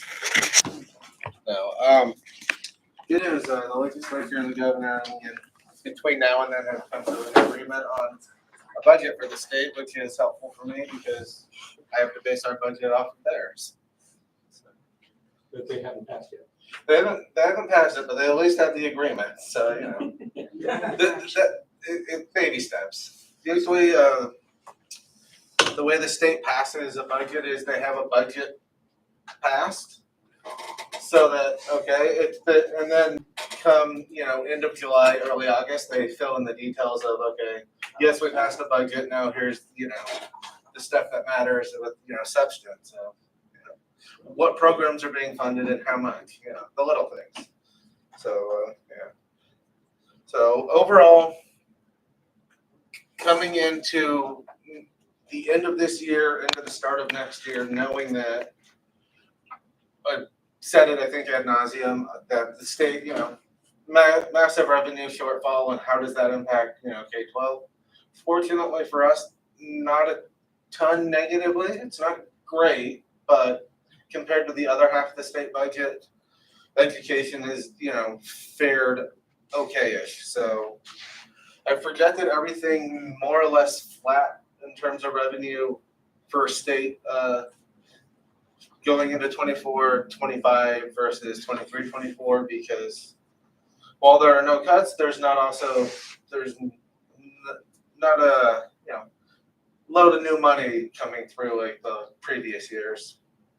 So as you can see on the slide, the funding level for 22-23 was $97.5 billion, $98.5 billion for 23-24. So the year that we're currently ending. With next year, technically, Prop 98 would be $115.2 billion. Actual funding will be $98.5 million again, and the state will be doing what's called a maintenance factor of $8.3 billion, where a maintenance factor is basically an IOU. They're recognizing that they owe us, that we should be getting $115 billion this upcoming year, and they're only giving us the 98. So the next, ideally, if revenues don't continue to not meet expectation over the next couple of years, that $8.3 billion would be then paid back to the district, well, to schools in general, but would be a part of that.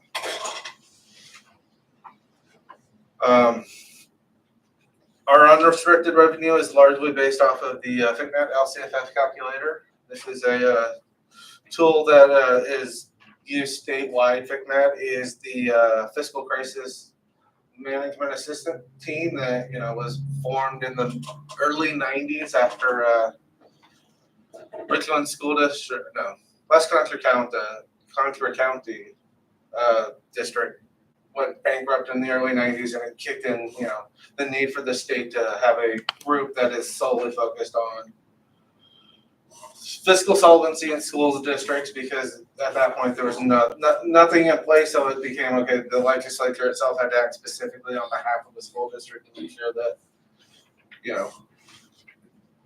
while it defaulted, it's not like a traditional business where a school district, we file bankruptcy and then we move on. It's a little bit difficult to do that when you're, a government entity.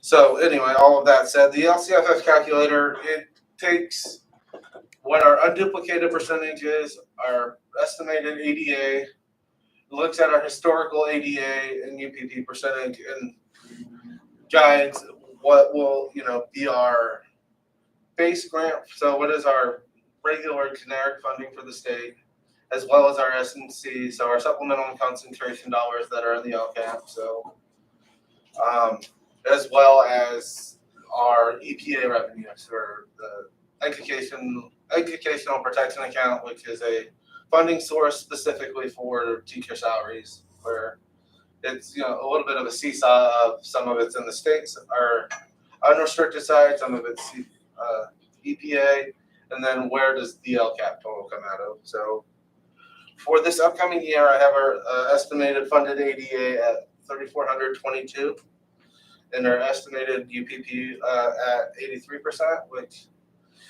is about on par where we've been over the last several years, especially coming out of COVID. Our ADA dropped to 89% or so, and then we're slowly climbing back towards what used to be normal of 96. I have us projected about 93% for this upcoming year, which as we continue to have both incremental growth in ADA as well as our enrollment. We're a little bit of a unicorn district. We're having growth in both areas. A lot of districts are having declining enrollment because of kids doing homeschooling or online charter or other options that where we continue to have houses being built left and right out here, and while things kind of stagnated and didn't go full on recession, Roseman has continued to move as affordable housing has pushed people farther into Kern County or the edge of LA County on this side.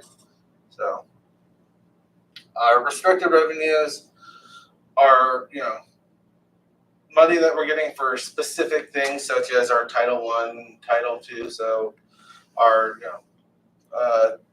ACES program, the community school grant, ELLP. So these are funds for specific programs to do that have specific requirements of how they're used and what they're used for. So does anybody have any questions yet? No? Okay. Could you tell us what UPP is? Okay, UPP is the unduplicated pupil percentage. It is the percentage of our students that fall into a couple categories: free reduced, foster homeless, EL, and I think is there any more than that, Dan? Nope. Okay, just want to make sure I didn't forget anybody, but there are identified as our highest need students. So there's 83%, a large amount of that for us is free reduced lunch.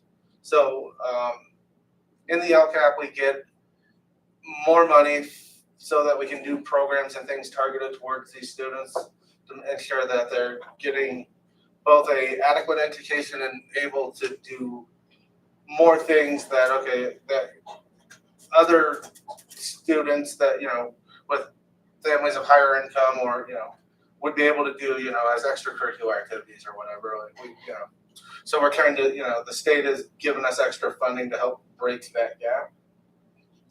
If you could also, I don't know if everyone knows what the ELO-P is. Okay. They probably do, but just in case. Okay, so coming out of COVID, the ELOP is the Expanded Learning Opportunities Program.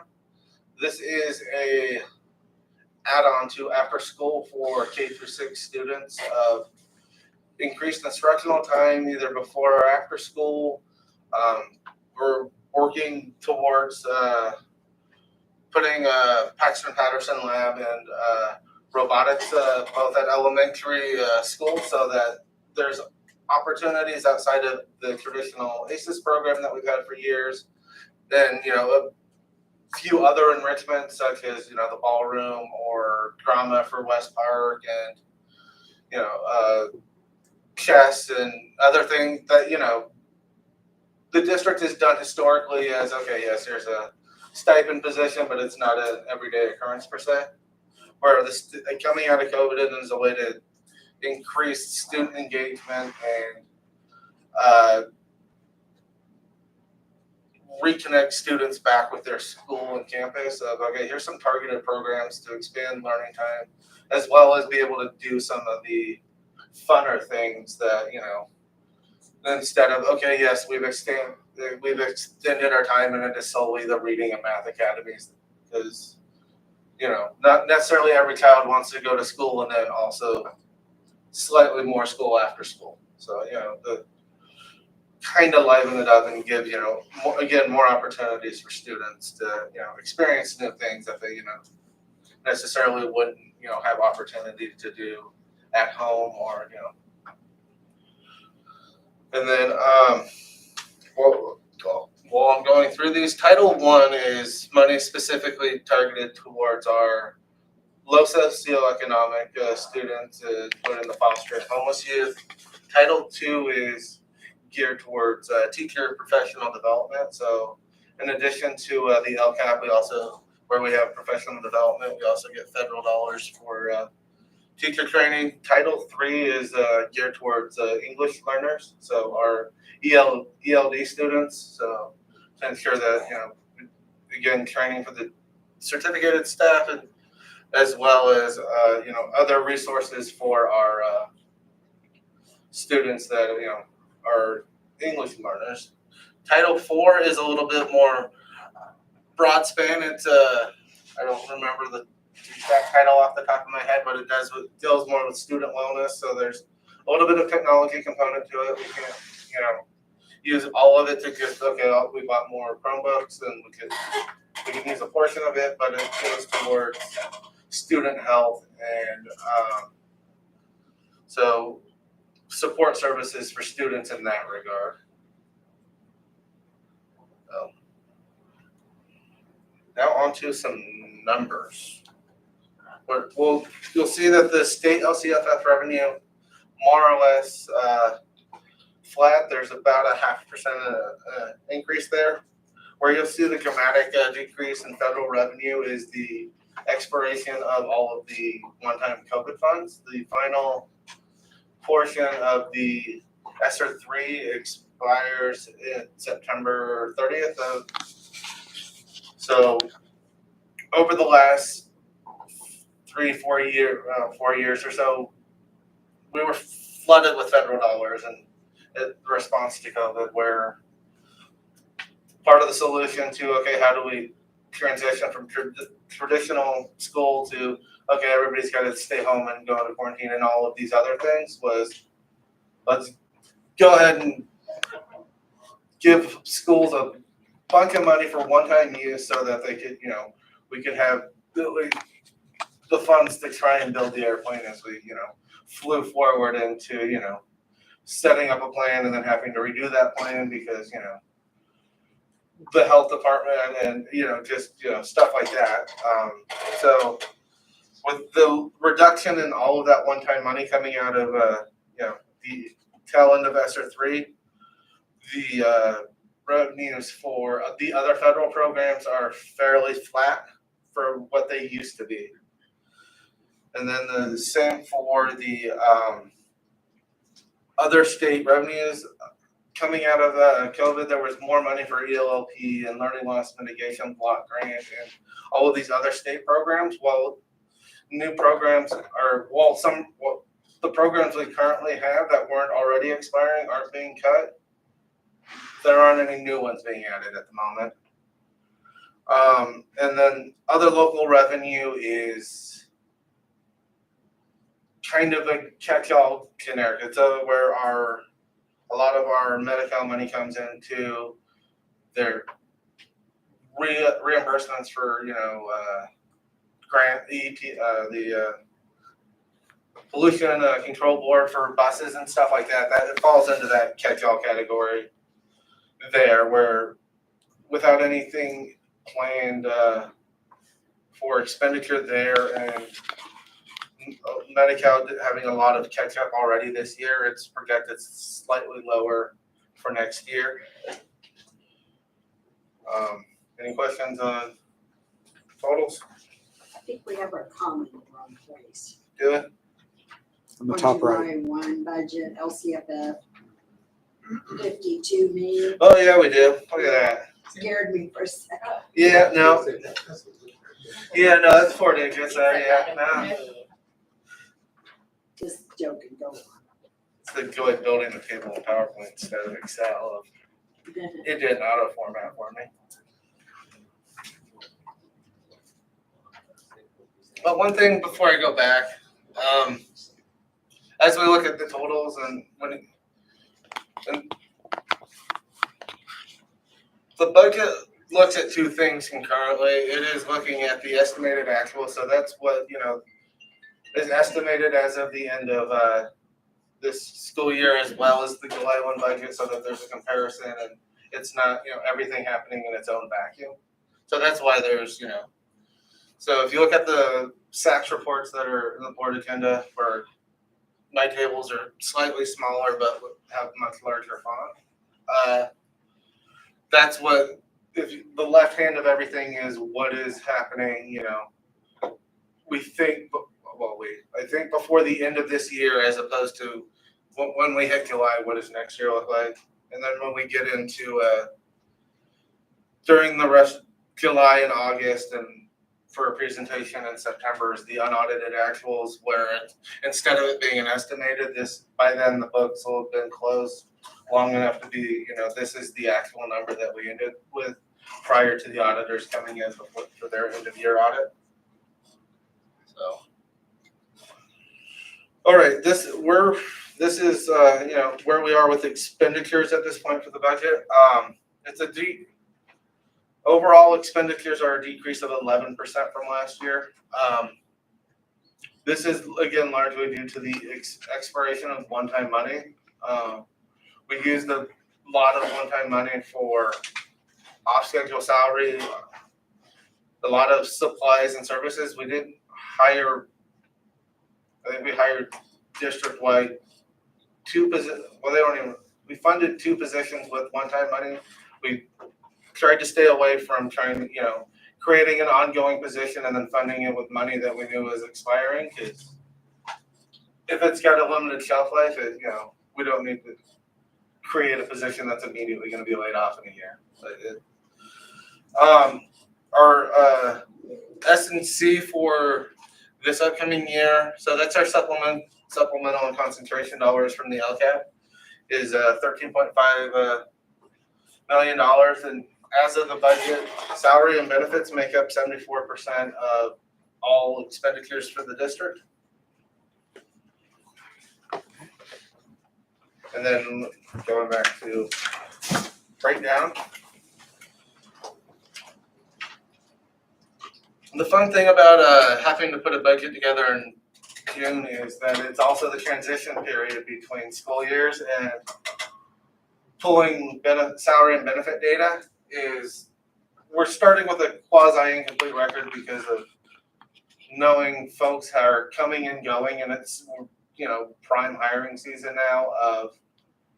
We know we got teachers and classified staff that are have quit or given notice by the end of the year they're going to quit, and we're in that little bit of valley between so you're going to see that's partial while there's a large dip in the classified salary as well as the benefits, is in order to be able to put together enough information to put together a budget by the end of the month while in the middle of hiring. There's a weird gap period of static data that gets pulled. You'll see that our books and supply budget, again, trying to use one-time money on one-time things. It's a lot easier to not buy supplies than to have to do mass layoffs. So that's where the dramatic the use of one-time funds for books and supplies, funds go away. We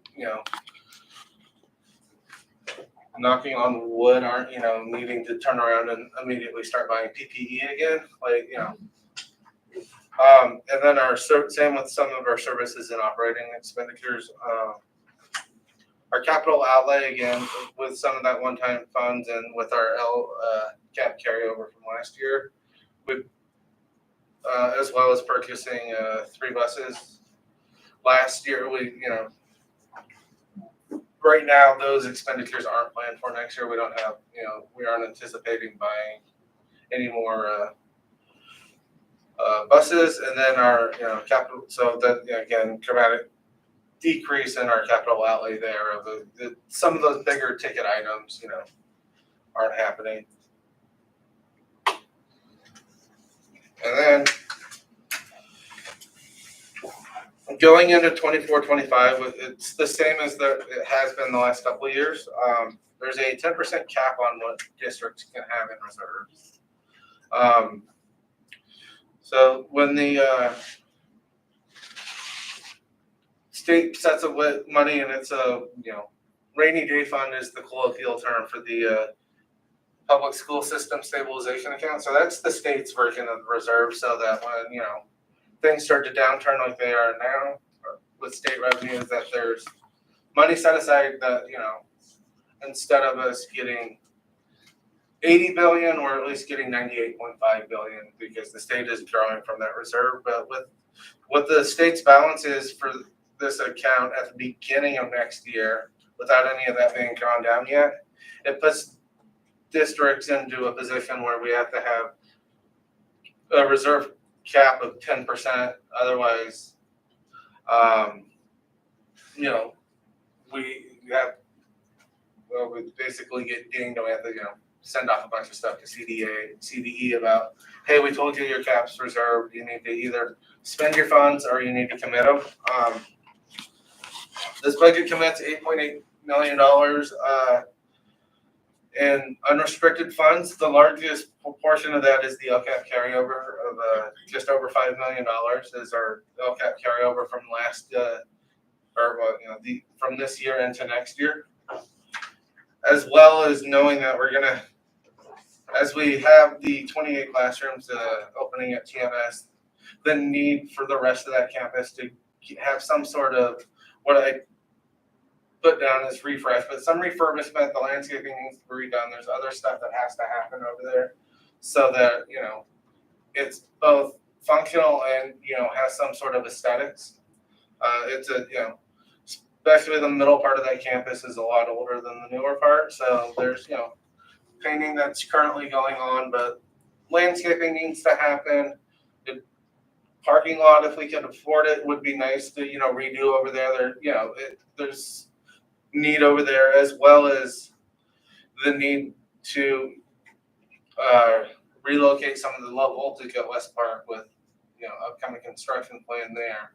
So in order to ensure the district was below, at 10% or lower, there's committed funds, and item G in the board agenda is the resolution to commit said funds. So that's, a little bit of the rationale behind that before we get to it. So as part of the budget, as well as the interim periods, is a multi-year projection. So districts need to have at least 3 years planned out for their current year and then 2 subsequent years of what do we look like financially, so that we don't end 1 year and then immediately start the next year being like, oh no, everything went bad. Hopefully we planned and projected things correctly and everything else. So this is the listed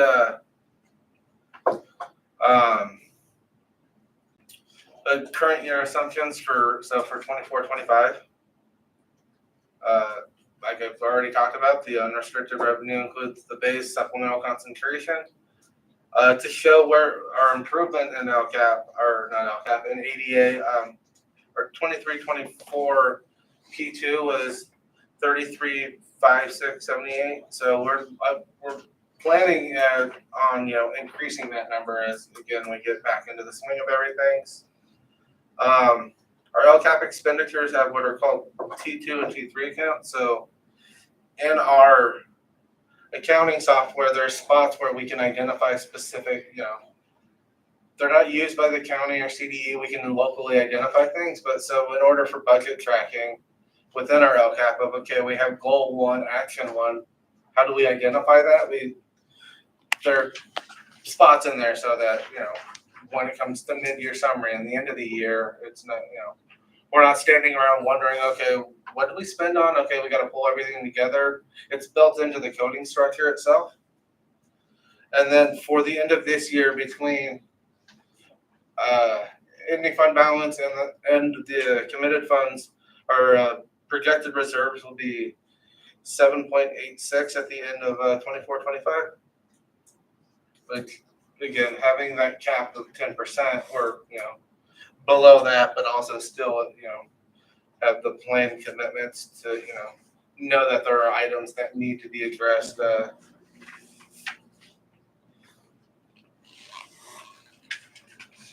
And then we subsequent year, so we that was all for current year. Now for the out years, these are some of the bigger not bigger, but a little bit hazier aspects to look at is we don't know what state funding is going to be, but we plan to continue to have increased ADA. Step and column raises are about 2 to 3%, depending on bargaining unit. The SS Cal is a organization that works on school finance, and they publish what is a dartboard of here are key figures that every district should be aware of. What what is our funding for mandated block grant? What is our lottery funding for ADA? What is our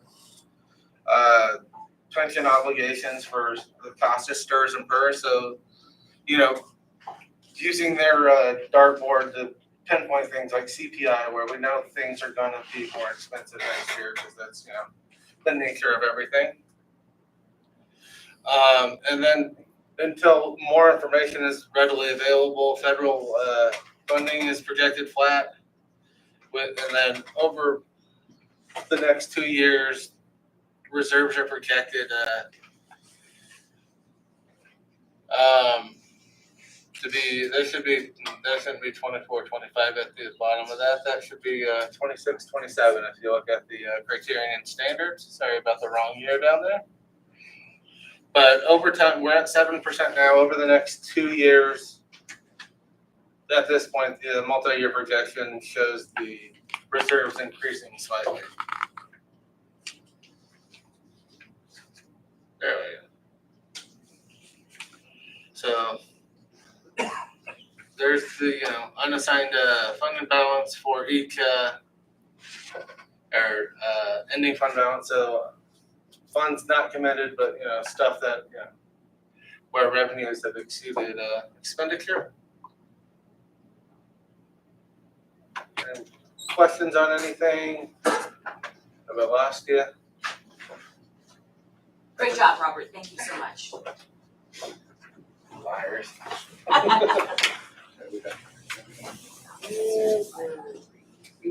Okay, so item E, certified district budget for the 2024-2025 school year. So you're just asking us to certify this? Yeah, so let's please approve the budget for next school year. So here, motion carries. Motion. Second. Second by Mr. Coy. Discussion? All in favor? Approve resolution 23-2410 regarding delegation of administrative authority to process routine budget revisions, adjustments, and transfer funds to serving. Alrighty, this is a annual resolution that would grant me the authority to do things like update the budget at the interim periods, and as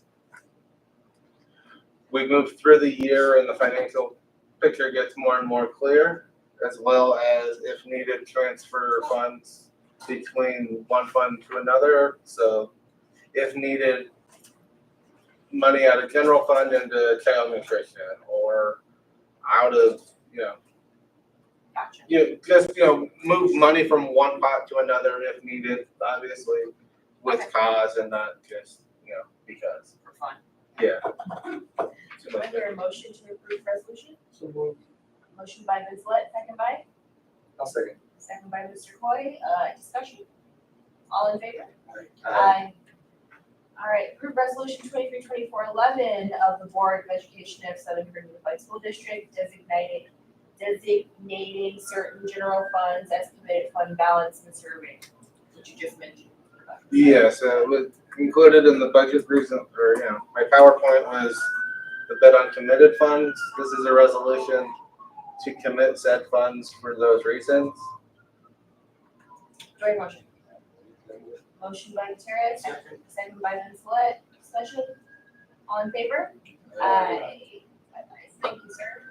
All right, approved change in contract with Medallion Contracting Inc., order number 2 for the SKUSD new cafeteria at Rosamond High Early College campus. Total change of $274,554.94. Mr. Kirby. Okay. So, vast majority of this change order is the addition to the scope of work for them to remove and replace asphalt behind the gymnasium. So in between where the new cafeteria is going and then all the way towards the west to about the 400s. That's $220,000 where between issues with the asphalt, being raised and uneven, so it's an unlevel walking surface as well as not level, so there were issues with water ponding in between classrooms. We, requested that they go ahead and just redo all of that blacktop so that when the cafeteria is done, it's not new pretty building next to lumpy, kind of waterlogged asphalt that, it kind of immediately just deters everything. Give it character, right? Yeah. That and there's some patching that they were gonna do because we're not hooked up to regular city sewer. And there was cleanouts that they had for the old stuff. And the septic tank that used to be there. Once they remove all that, they were gonna patch. And it's like, why don't they just pour the whole thing at one time and make it look right? And that's what this is, to make it all uniform, not have to put in extra drain gutters by doing it all, so it all flows correctly. This is only the second change we got. There's, Like, there's more. There's a whole lot. There's okay, more. well, let's just handle this one. Do I hear a motion? Motion by Ms. Lett to approve, Second. second by Gutierrez, discussion. All in favor? Aye. Personnel items. Yes, so, I ask you to approve all of the personnel items, as written with the one correction. All right. Page 6, on page 6. Yeah. Office, that part, yeah, we got that, okay. Do I hear a motion? Yeah, I have a question. Why are these all dated 6/10/24? Because that was the first day of summer school. I know that, but it is now the 26th. Right, so for this board agenda, everything was due on May 31st. So we were still putting together, getting numbers from school sites to get all of these people hired. So kind of what we do is back, I think probably February, March, is we ask for teachers who is interested in teaching summer school. So we kind of get all of that interest, and then we go about and we register all the students. So it's the process of getting all those students registered and then knowing exactly who we need for summer school. So it's kind of a tight squeeze on there at the very end.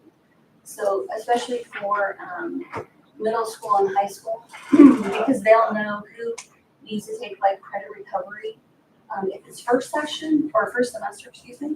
But for second semester, because it's right there at the very end, they don't necessarily know. And so it definitely is a squeeze there. So, yes. So the squeezing is happening with existing employees deciding that they are gonna do summer school. Employees are already saying, yes, I'm interested in doing summer school. So where it comes down to is when we register students, like we generally every year have more teacher interest than we have students. And so then if we put all of the teachers on there, we've had issues in the past where teachers are like, well, I was board approved, I should be teaching summer school. It's not really how it works because we have to do everything based on the numbers of students that actually attend. So that's kind of why we waited till the end, because we try to prevent that confusion and that upset with the staff. Is there a different way to execute that instead of in arrears? Because now these people have already worked the whole session, basically. Yeah, and if we Right. didn't approve it, Right, so then what? then what? Well, these are all staff that are already working within the district. So, Yeah, but yeah, that's if still, there is a better way to do it, we certainly can look at it, but, that is really one of the big issues is the fact that if we put everybody on there, we've had people in the past that are upset, well, I was on the board agenda, I was approved, but you don't have a spot for me? So, I know like the text messages were coming in, like, hey, sign up for summer school, sign up for summer school, like that last week and even right up until summer school started. Sure. So I hear where you're coming from. Could So what you we, guys are saying is you wanted her to have this back in the end of May. well, it's basically these, well, it's, these people have already worked. Yeah. And if we weren't to approve something, There would be. then we'd be in a weird situation because people have worked and then we didn't approve to pay She them. said she had to wait for the student numbers of how many students were going to enroll in the summer school, right? So if I could just add something here, our first board meeting in June was what day, Alma? June The the sixth. So I think, just reiterate what Mrs. Hardis was saying, the only alternative to what has happened here is that if the board meeting was on June sixth, then this information, May 31st, is on May 31st, predicated on the number of students we have signed up for summer school. That's the number of teachers that would have been on this agenda. The downfall of that is who gets really hurt if it's done like that? It's the kids whose parents who neglect to sign up or kid along the way between May 31st and whatever day that Alma had to have this information. I mean, I can see you saying, what if you didn't approve it? We can do it the other way, but we're gonna end up with a minuscule summer school. well, I know, I always have a problem approving something that's already been done. I get it, I understand what you're saying. So is there a way for us to approve it like this and then with the understanding that it's based on enrollment and then priority based on longevity or whatever prioritization that you would do, that this isn't a guarantee just because they were approved that they would get a position? And we do that and we say that every single year. Well, that should solve it then. What we Well, could do. yes. But I suggested but this list is predicated on the number of students, correct? It is. Okay. Yes, so like I said, we definitely have more teachers, classified staff, we're always, try to pull here and there for last minute folks on that end. But we always have many more teachers than we have, summer school slots. A question for you, Leanne. Do they sign any kind of document that says that they want to do other than the email? They send a letter of interest. Okay. The reason why I'm asking that is that in order to preclude that, if we have them sign a document that says, yes, we're accepting your inquiry about teaching summer school, however, the amount of teachers that we need will be subject to the amount of students. Therefore, you may not, and it's in writing to them, they can't, Sure. I send out numerous emails. Yeah. But I'm just saying that, get them the sign, then there's no complaints at that point. I can see that. That's something, I don't know what the Yeah, board well, will think about it. you definitely will take a look at it and see what we can do to make it Because better. that may help you on that. Okay. Do I hear a motion to approve with the correction? Motion by Brendan, seconded by, Second. second by Ms. Sweat, all in favor? I have a question. I'm sorry, discussion. So- One time around, say it. So we do have 2 summer school sessions. Will there be another list or is this the same No, list? this is the whole list. So if there's less enrollment on the second session, are some of these teachers not gonna be employed? I believe most of them, I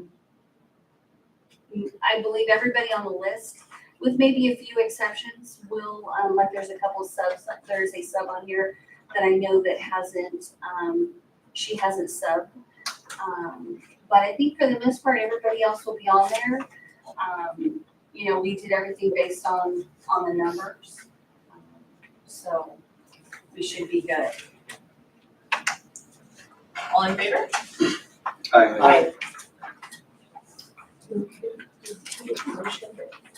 Motion by Brendan, second by Ms. Sweat.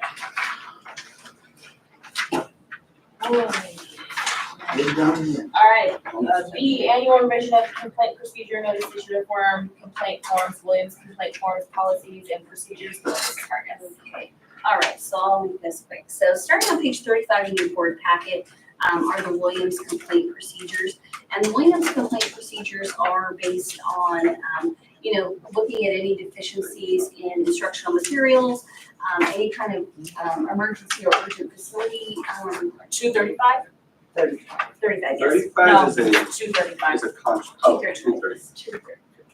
Yes. 235. That's right. Thank you.